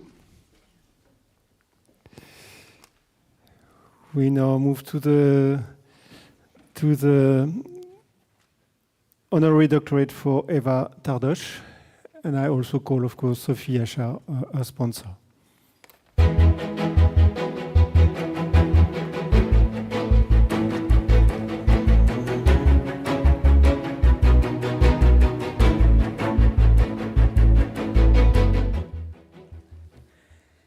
Mesdames et messieurs, chers collègues, chers amis, bonjour à tous.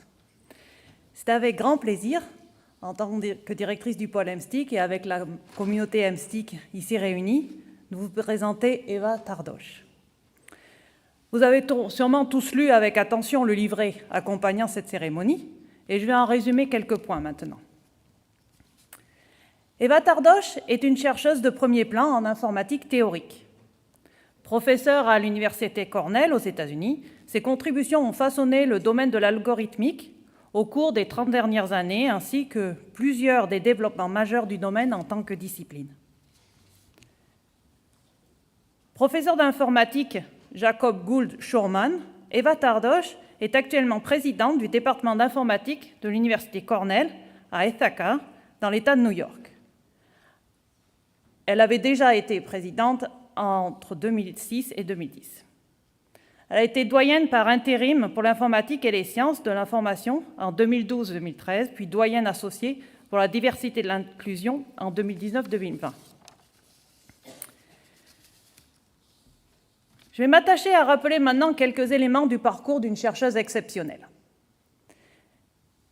Éva obtient en 1984 son doctorat de l'université Eötvös Loránd de Budapest.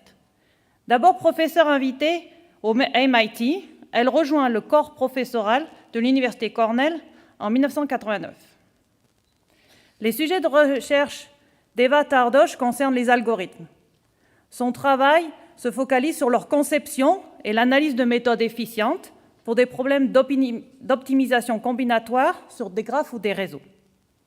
Puis, elle s'est imposée comme l'un des leaders dans la formation d'un sous-domaine de l'algorithmique entièrement nouveau et particulièrement influent, l'étude de la théorie des jeux algorithmiques. Éva a su établir de nombreux résultats fondamentaux de cette discipline en l'ouvrant vers des directions complémentaires, notamment la conception de mécanismes algorithmiques, la conception de Game Theoretic Network et la conception de Sponsored Search Market. Les centres d'intérêt scientifique d'Éva portent sur les algorithmes, Interface of Algorithms and Incentives. Elle est connue pour ses travaux sur la quantification de l'efficacité des algorithmes, de selfish routing et de network flow. Vous avez remarqué qu'ici, ma traduction en français n'est pas aisée et j'ai préféré garder les mots anglais, techniques. Grâce à cette carrière très riche, Éva est lauréate de nombreuses bourses et prix. Je vais en citer quelques-uns et quelques-unes des bourses. La bourse Packard, le prix Gödel, le prix Danzig, le prix Fulkerson, la médaille von Neumann de l'Institute of Electrical and Electronics Engineers. Et ces dernières années, elle a reçu le prix EATCS de l'European Association for Theoretical Computer Science. Et en 2018, elle est lauréate de la conférence Sofia Kovalevskaya, décernée par la Society of Industrial and Applied Mathematics, conjointement avec l'Association for Women in Mathematics. Éva a été élue au sein de plusieurs sociétés savantes, American Mathematical Society, Académie américaine des arts et des sciences, Académie nationale d'ingénierie des États-Unis, Académie hongroise des sciences, Académie nationale des sciences et Association for Computing Machinery. Éva Tardos est très connue au sein de notre communauté. En fait, elle a reçu le prix Jean Kunstmann en 2019, décerné par l'Abex Percival. Vous vous souvenez, 2019, c'était avant la Covid. Et nous avons eu l'opportunité de l'accueillir à l'UGA au mois de février 2019. Et lors de sa venue, Éva avait enchanté le public avec beaucoup d'interactions et de plaisir à discuter de ses recherches avec les nombreuses personnes sur Grenoble qui travaillent sur cette thématique. Hier après-midi, elle nous a à nouveau enchantés avec un très beau séminaire et nous avons décidé de continuer ces interactions dans le futur, en particulier sur la promotion de la place des femmes dans nos thématiques. Et c'est donc un plaisir d'avoir Éva avec nous aujourd'hui pour lui décerner le titre Docteur Honoris Causa. Merci.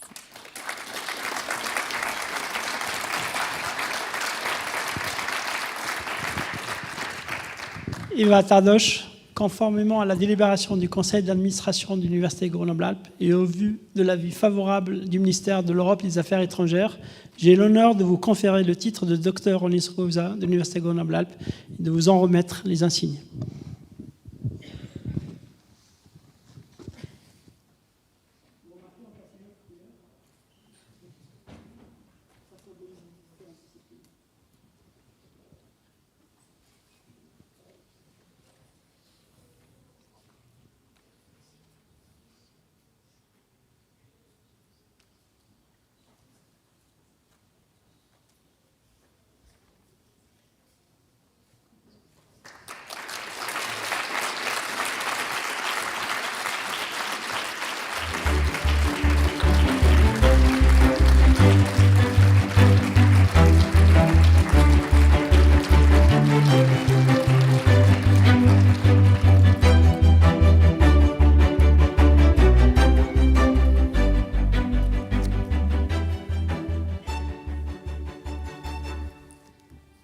First of all, thank you so much for this honor. Thank you for the whole Grenoble University community, and especially for Sophie for nominating me. And I'm very much looking forward to the future interactions with Grenoble University and the new future we can create. And I appreciate Sophie's comment of, as you may all know, women are about 10 to maximum 20% in computer science, so hopefully there is a new future when we can change this. I wanted to tell you guys, thank you. What I wanted to tell you a little bit in the few minutes I have here is in the interactions of incentive and designing networks and how it naturally comes, not it's just actually all of our society is affected by incentives, but since I'm a computer scientist, I'm especially interested in designing things that are not badly affected or do well with incentives. So let me give you a couple examples. And the dominant example I'm going to use in this few minutes is routing, where you can think about it. Car routing, that is the way you drive your car, the direction you choose as you drive. But if you want to think of something computer-oriented, then it's packet routing on the internet. That's how web pages come to you when you try to read them. Both of them have the effect that we are naturally optimizing for ourselves. We want to get to our destinations very fast. And that optimization affects others because as either pipes or roads get congested, traffic gets slower on it, as we all know. So that is a way of a social system where our incentives and behaving according to natural incentives are affecting everyone else in the system. There are many, many such examples. Routing is not the unique one. Computers are full with. They are giant internet of network things we are all working with, and we all optimizing, we or our machines are optimizing for us. Social networks of humans interact this way. And the questions I want to ask are these questions here. That is, how can we design these systems so that when people selfishly interact with each other, they're not causing damage to society in a horrible kind of way? To illustrate, I'm going to start by illustrating it with my favorite example, which is a very simple traffic example. If you haven't seen it, I think maybe this is going to be your take-home message from the lecture. In this example, there are 100 people who would like to drive from point A to point B. And what's special here that two of the roads are congestion sensitive.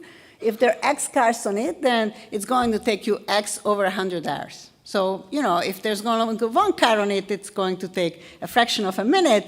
But if going to be 100 cars on it, that's unfortunately going to take an hour. So it's very sensitive to congestion.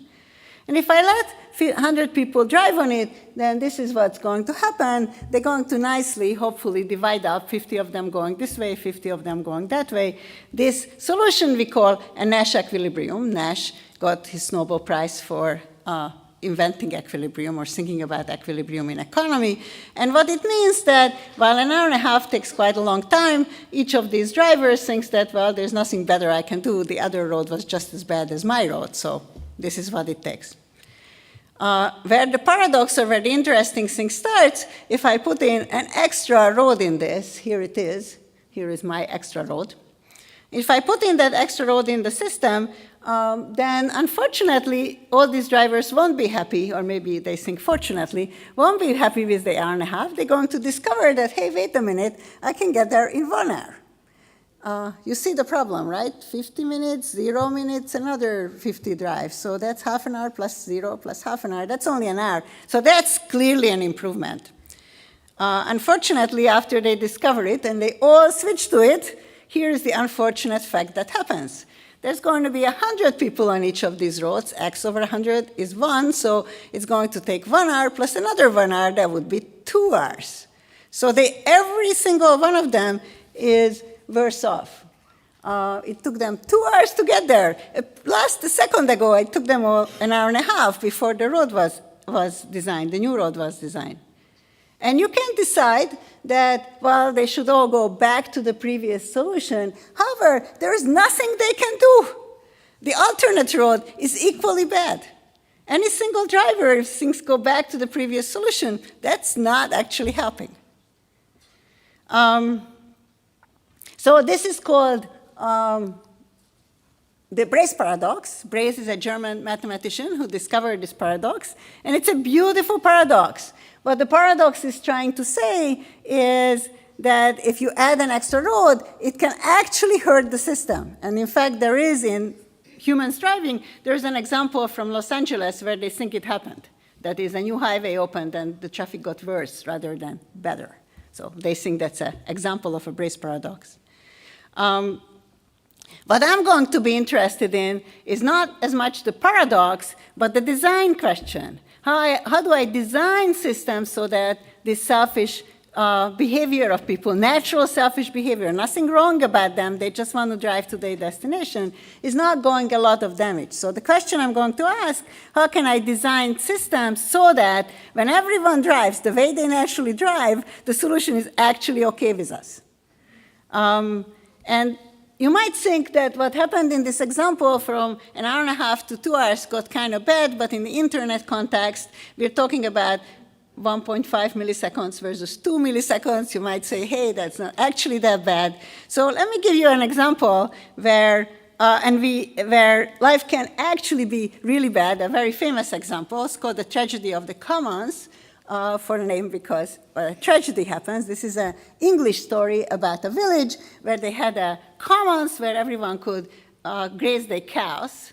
And so initially it was good. There weren't that many people in the villages. They all had the cow. They put it on the patch of grass, and the grass lived, and they produced a lot of milk, and it was all beautiful.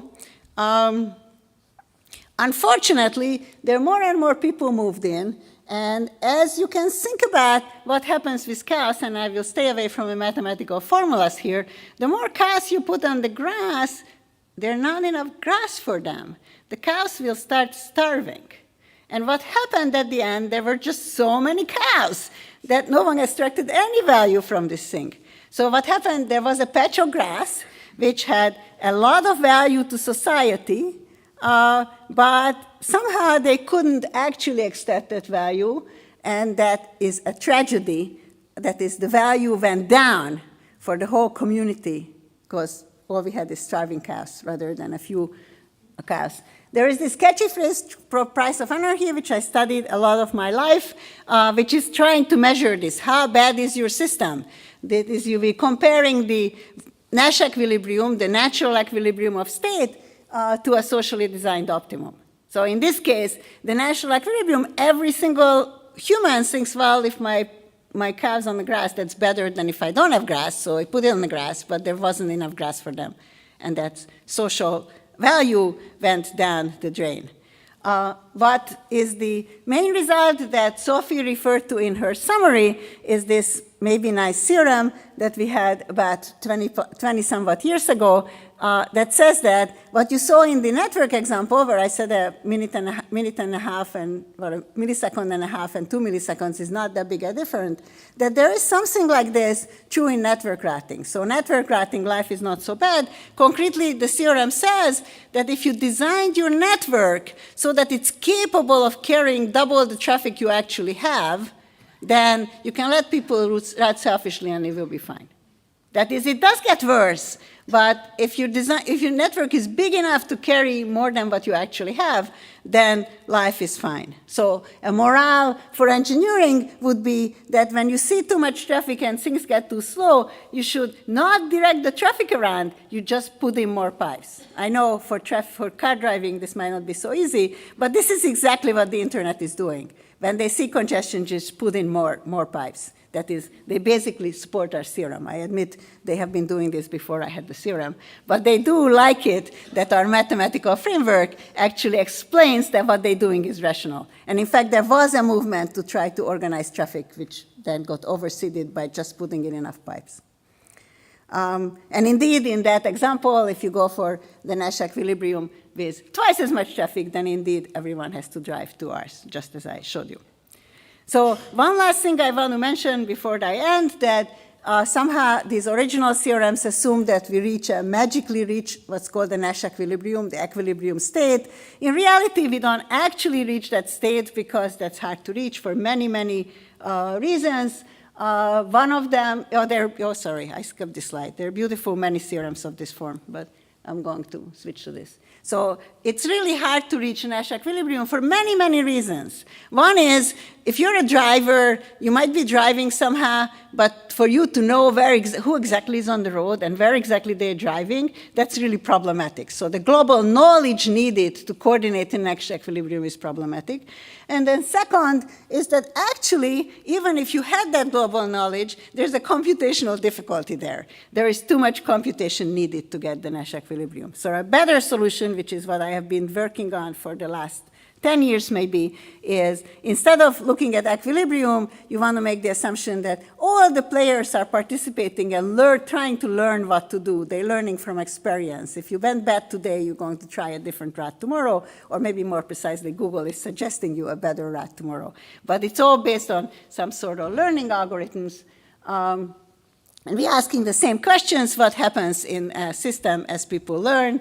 I guess this looks like a picture of this form that something happens and then you keep trying, and in the beginning you don't know what you're doing, but eventually, hopefully, you figure it out.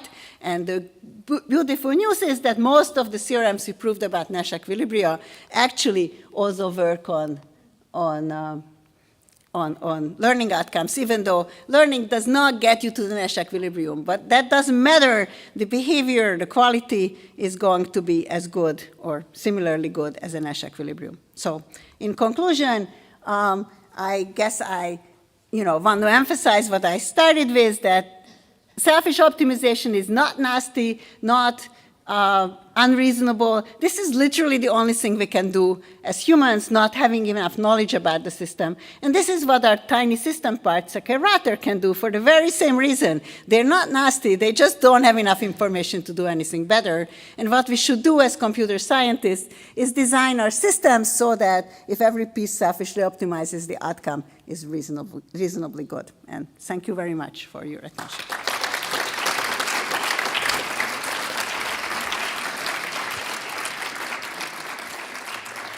Thank you.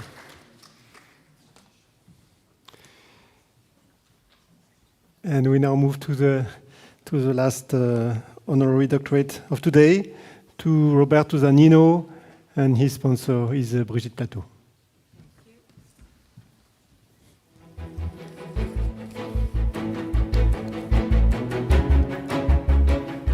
Somebody left the medals here.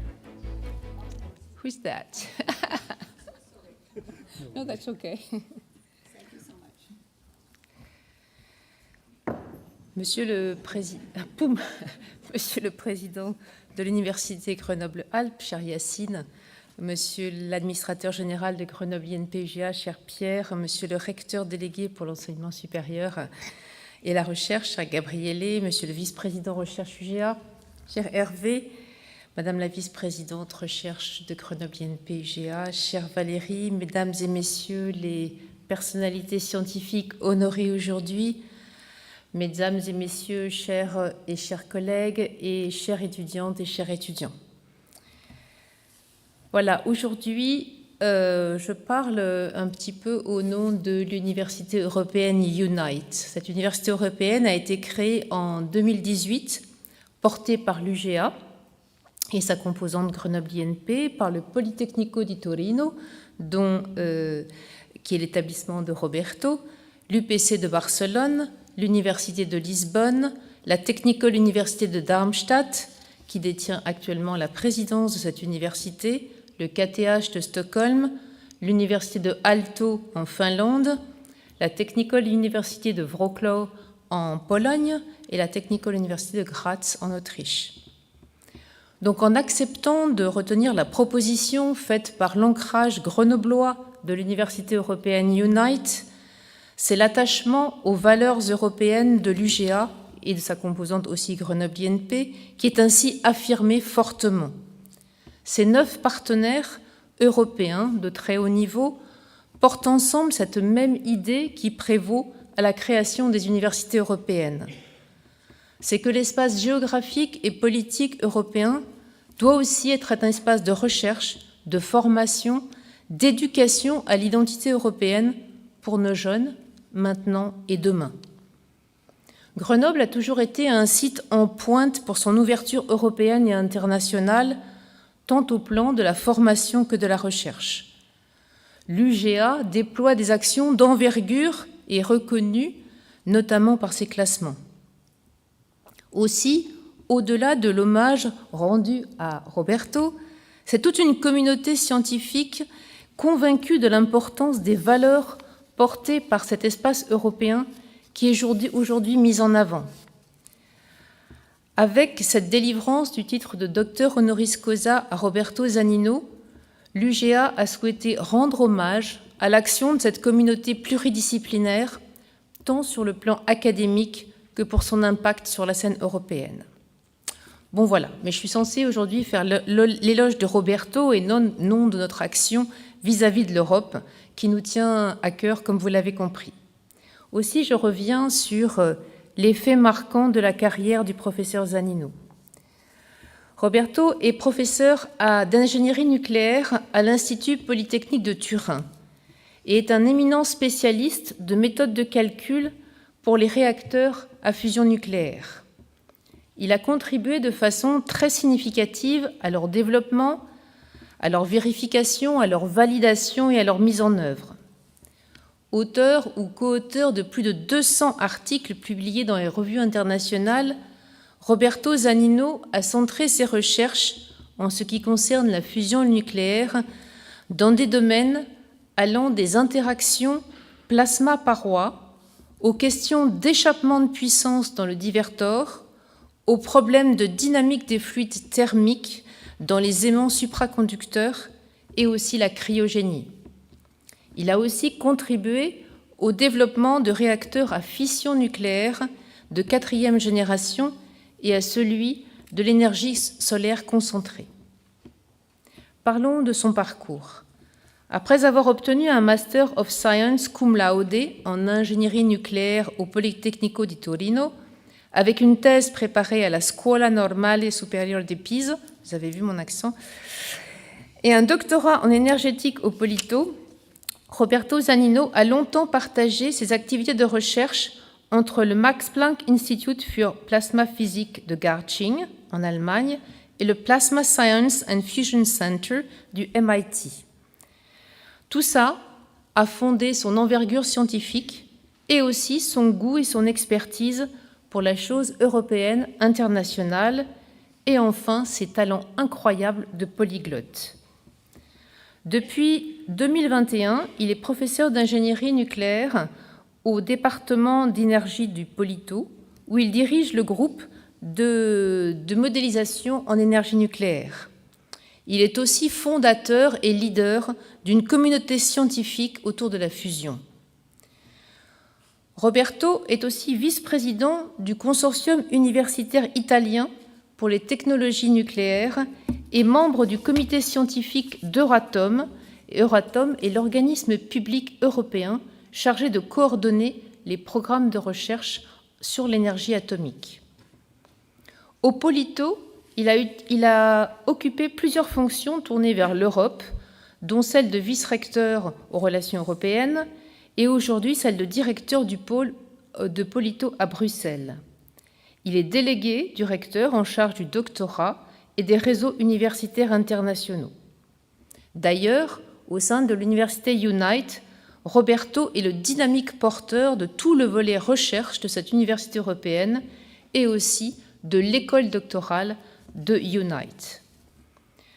Roberto Zanino joue aussi un rôle de premier plan dans plusieurs autres réseaux européens d'universités.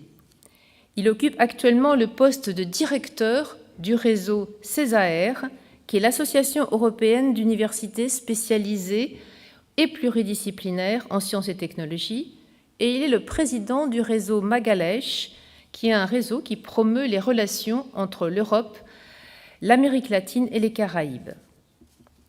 Roberto Zanino a été nommé membre senior de l'I3E et il est membre fondateur de l'Académie italienne d'ingénierie et de technologie.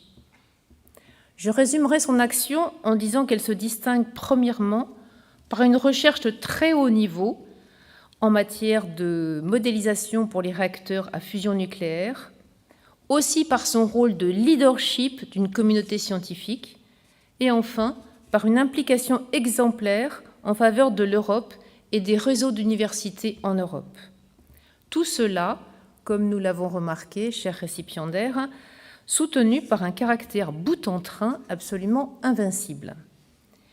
En conclusion, Roberto, l'honneur qui t'est rendu aujourd'hui par l'UGA est le fruit de cette collaboration fructueuse, passée et future, pour laquelle nous te remercions très très sincèrement.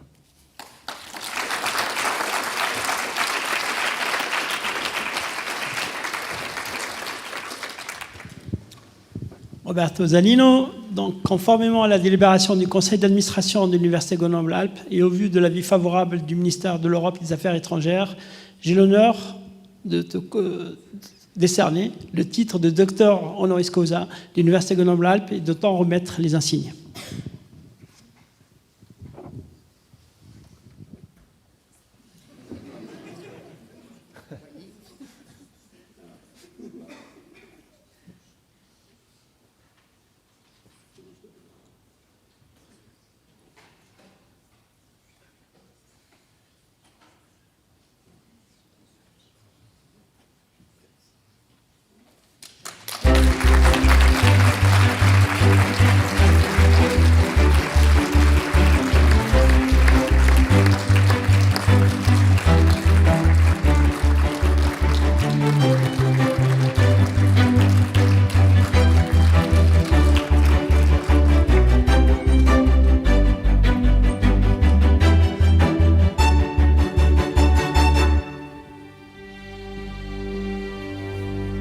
Ok, bonjour ou bonsoir, je ne sais pas, à toutes et à tous. L'histoire du polyglotte que Brigitte a côté m'a mis un peu en difficulté, mais je suis sûr que mon français, ce n'est pas suffisant, ma connaissance de la langue française, ce n'est pas suffisante pour aujourd'hui, et alors je vais changer à l'anglais. Je suis aussi sûr que ma connaissance de l'anglais, ce n'est pas suffisante, après avoir entendu mes prédécesseurs, si on dit comme ça, mais ok. L'italien, ce n'est pas prévu ici, alors on va continuer en anglais, désolé. Et je crois que j'ai une des slides. Ok, merci beaucoup. First of all, I should like, of course, to say that I am deeply honored and grateful for this award, and especially grateful to my colleague and friend Brigitte, who was so instrumental in this event. it's very important for me today because, as Brigitte explained, there is a deep relation also between our universities inside the European University Alliance, which I have included also in my affiliations. And so we are really looking forward to a long-term future here. And I hope it will be also a future of collaboration, of course, in this area that I'm going to tell you about. So I'm trying to tell a little bit a story of what could be the possible contribution of nuclear fusion to a sustainable future.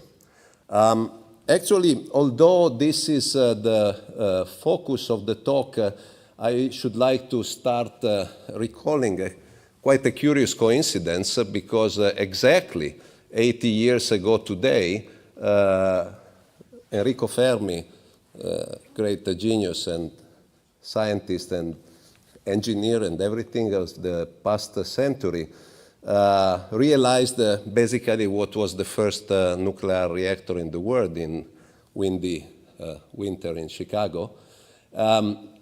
Enrico Fermi was about 100 years ago a student in the Scuola Normale Superiore, which Brigitte already quoted, and actually that's also where I moved my first steps and where my passion for fusion started developing about 40 years ago. So I sort of enjoy this coincidence, which I found kind of interesting.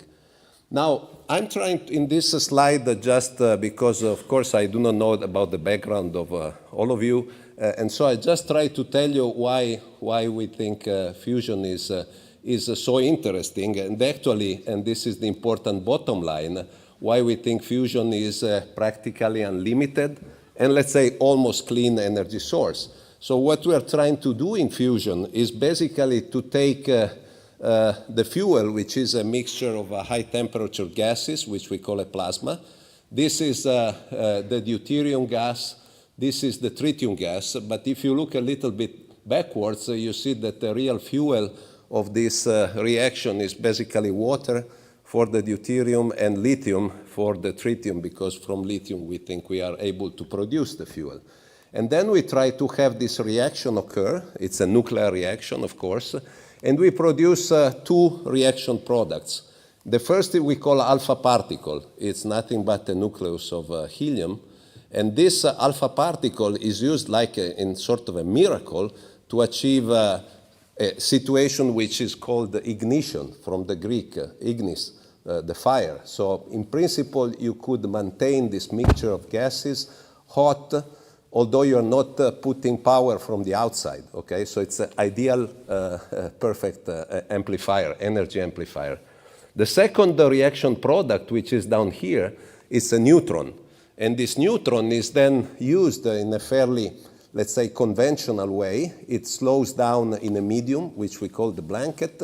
This medium is crossed by a coolant, and the coolant is then used through a steam generator and the turbine to produce electricity. So everything perfect, beautiful and simple. A couple of nuclear symbols there which remind us that this is not perfect, it's just almost perfect, but we think we are able to control that situation in a reasonably safe way, so this should not be a problem. So can we say fusion is beautiful? I think so. In principle, we can say that. Why we say that? Because you see, in the fusion reaction, there is no concept of the well-known and perhaps infamous chain reaction, okay? Because there is also no concept of criticality. It means in practice that the power that you are producing in this plant cannot spontaneously diverge, which is extremely good news from the point of view of the safety, of course, and of the accidents which might happen there. The second very important asset, so I put a second smiling face, of fusion is that we do not have radioactive reaction products. It means we will not have in a fusion reactor a long-life radioactive waste, which is, again, I would say, very good news and so to speak, a testimonial of the potential contribution, really, to some sustainable future. Now, fusion is beautiful, but how come we do not see around a few hundred fusion reactors as we do see fission reactors? Where is the catch? Where is the difficulty? Now, the catch is, if I compare fusion with fission, besides all of these pro sides, we have so all of these beautiful advantages, but we have some difficulties. And the first and fundamental difficulty is that the two particles that you are trying to have as a participant to this reaction, they tend to repel each other because they are both positively charged. So Coulomb repulsion does not work for us. Whereas in fission, you have a neutron and a nucleus, and of course, there is no Coulomb repulsion. So the fusion reaction is intrinsically, let's say, at least a couple of orders of magnitude more difficult to happen than the fission reaction. And this, as a single ingredient, explains why we do not see around so many fusion reactors producing electricity, because actually at this moment there is none. There is no fusion reactor producing electricity around.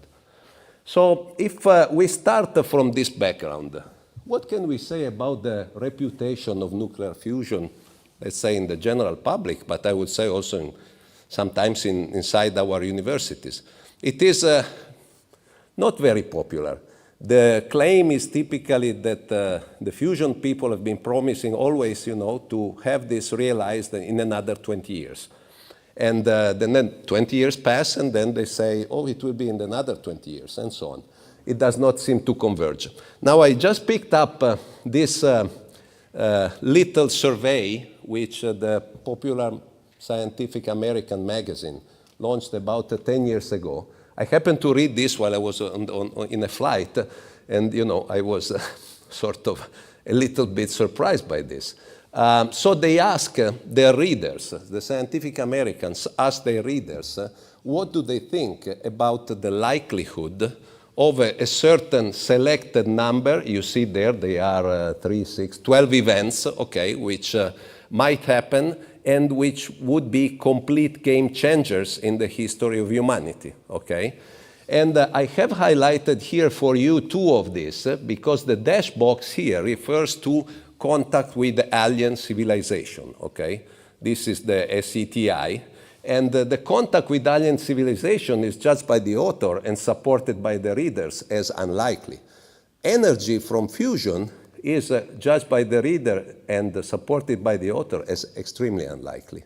So this is not a good starting point, clearly, in the thinking, in the general thinking about nuclear fusion. Now, is the situation really this bad? How does it look today? I tried to put together here a very summarized view of what is the European Union roadmap for fusion. And this European Union roadmap relies, of course, strongly on the currently only existing operating machine which has burnt this mixture of deuterium and tritium, which is JET, in the United Kingdom, okay, in proximity of Oxford. Now, we are building ITER. I will come back to this. But ITER is just, so to speak, going to produce thermal power, no electricity. We should like to build a European demo which should finally produce the kilowatt hour, the electricity. But when and with how many uncertainties along the road? Well, when you see it here, possibly in another about 30 years, we should be ready for that according to the promises which come from European Commission. And with which kind of uncertainties? Well, several, especially some including the power that the plasma, that this fuel, is going to deposit on the wall of the chamber which contains the fuel. And for that, we are building now in Italy a facility which is called DTT, which will address this very critical challenge of the power exhaust. This picture is not comprehensive. I'm not talking here in this slide, but they will come back later, about the phenomenon recent phenomenon of these fusion startups that we have seen around. And also, I should like to highlight that the European Union is not the only player here. For instance, China is doing a lot of work in fusion, but we have no time to discuss that now. So, ITER. ITER is a sort of a, how can I say, a payback. You know, we were celebrating 80 years of the Fermi pile. As we know, the first outcome of the Fermi pile was the bomb, so not a very positive outcome. Later came the peaceful application. Now, in a sense, fusion went the other way around. They did the hydrogen bomb. We are still trying to build a hydrogen-based fusion reactor. But those guys up there, so the president of the US and the president of the Soviet Union at that time, 40 years, en marge of the talk at the summit to reduce the nuclear weapons, they launched the idea of a peaceful collaboration in fusion, okay? And it took, you see, about 20 years or something for those people there around Monsieur Chirac to meet at the Élysée and sign the treaty which launched the construction of ITER. And ITER looks now like this. If you visit beautiful Provence, which is not far from here, of course, in Cadarache, the 7 parties whose flags you see there are building as fast as they can this huge facility, and at the center of the facility, somewhere there is the reactor, okay, which should reach this capability of producing the thermal power. Now, Italy, as I said, is building this facility to address some of the questions which are on the road to the European demo, but will not be probably completely addressed and solved by ITER.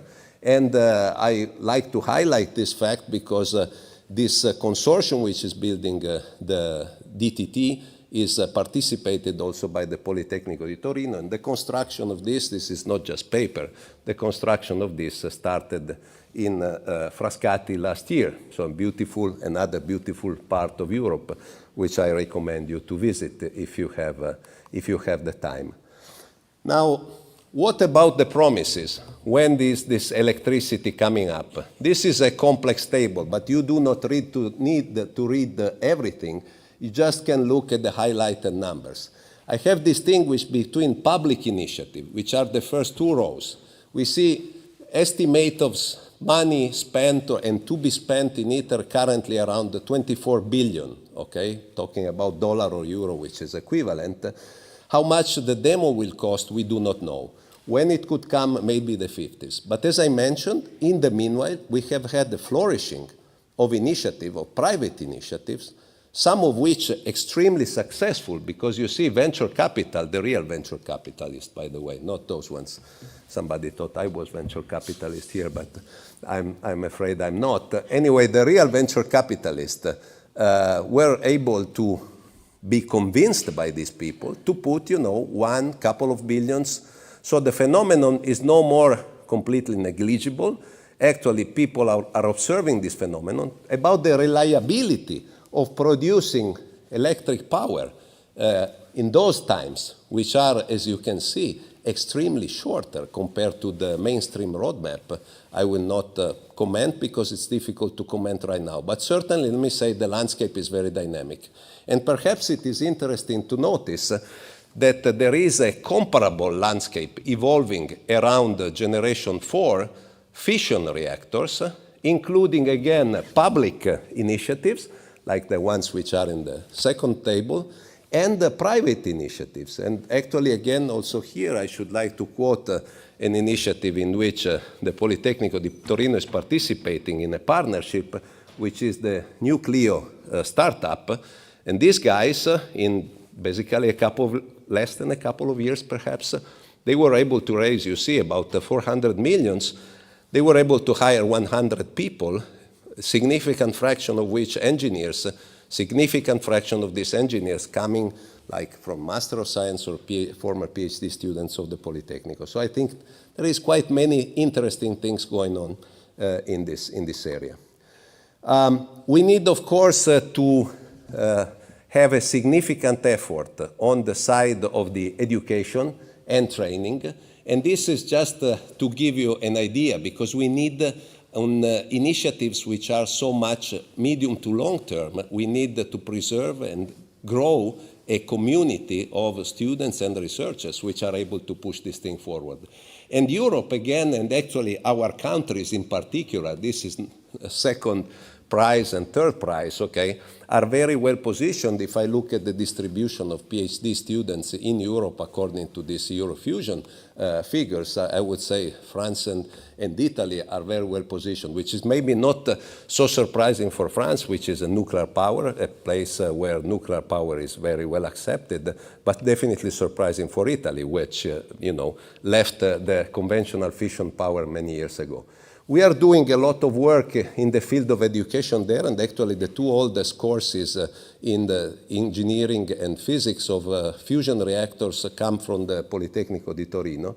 And clearly this is part of a bigger effort where we are trying to think also inside the Euratom about the creation and development of what we call a European nuclear competence area, which should include the fission, the fusion, and of course the non-power application like medical, etc. This is my last but one slide. I try to compact just in one slide about 25 years or so of work. The clock that you see there in the middle starts ticking here in the top right, and then it goes down, and then it goes up again, and then it ends in the bottom left.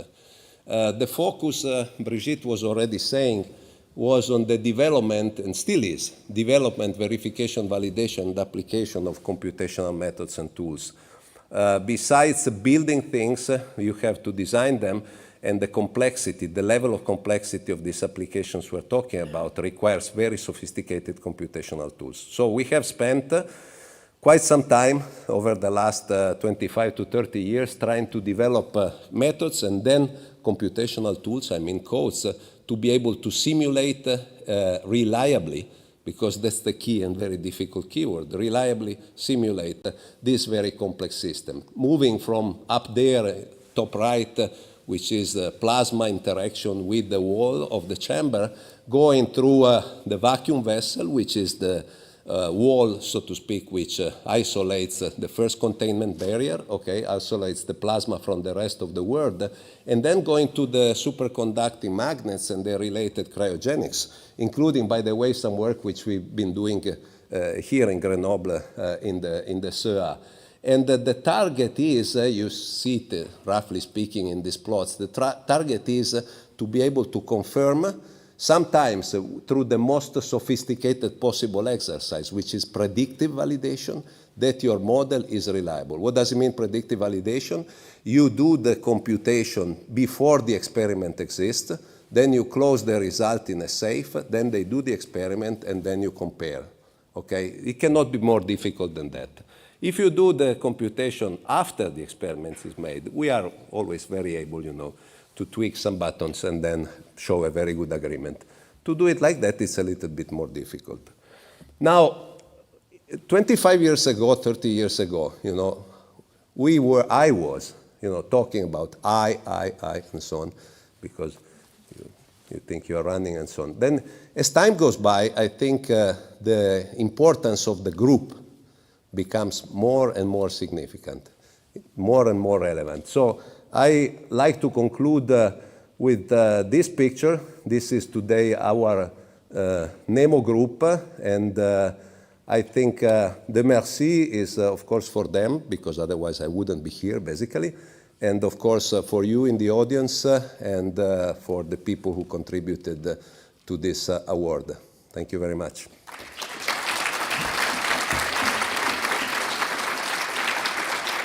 Thank you.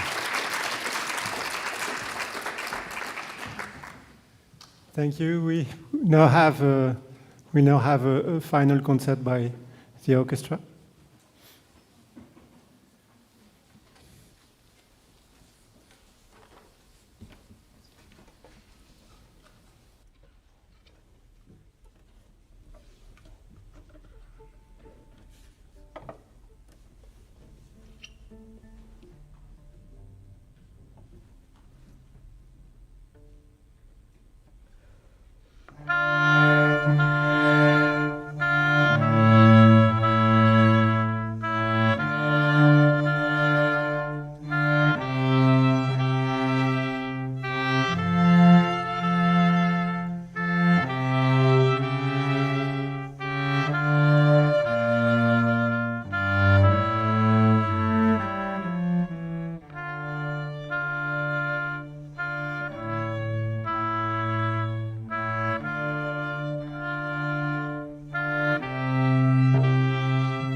Thanks a lot for the orchestra, for a bit of craziness in this world of science.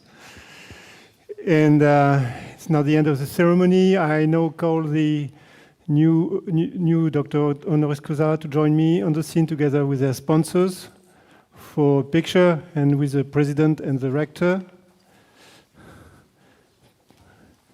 On m'a dit dans un deuxième tour.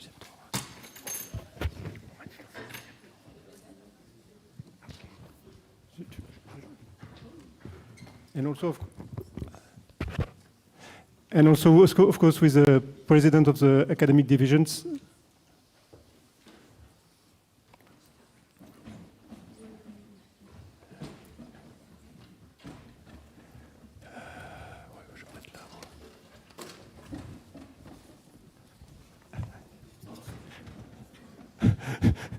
Ça va être large.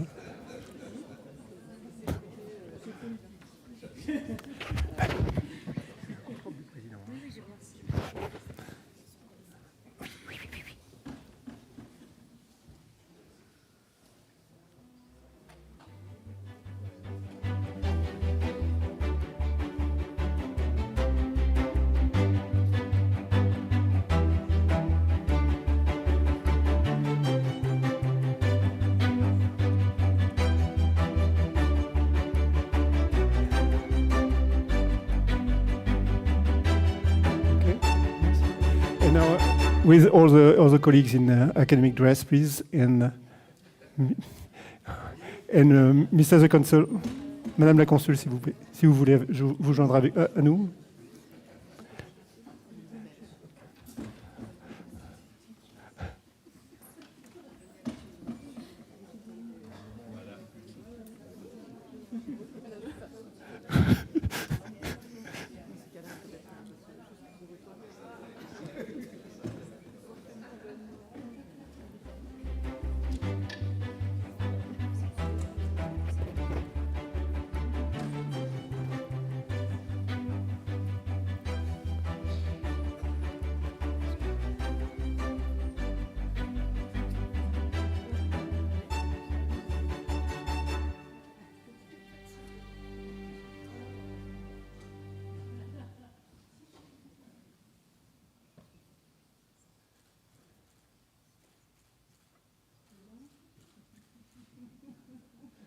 Thank you. And now it's time.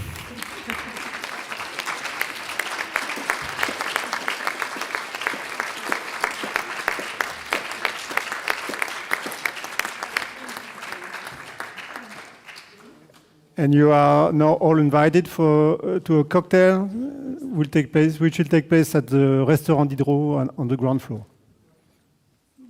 Thank you all. Yes, everybody. Quoi?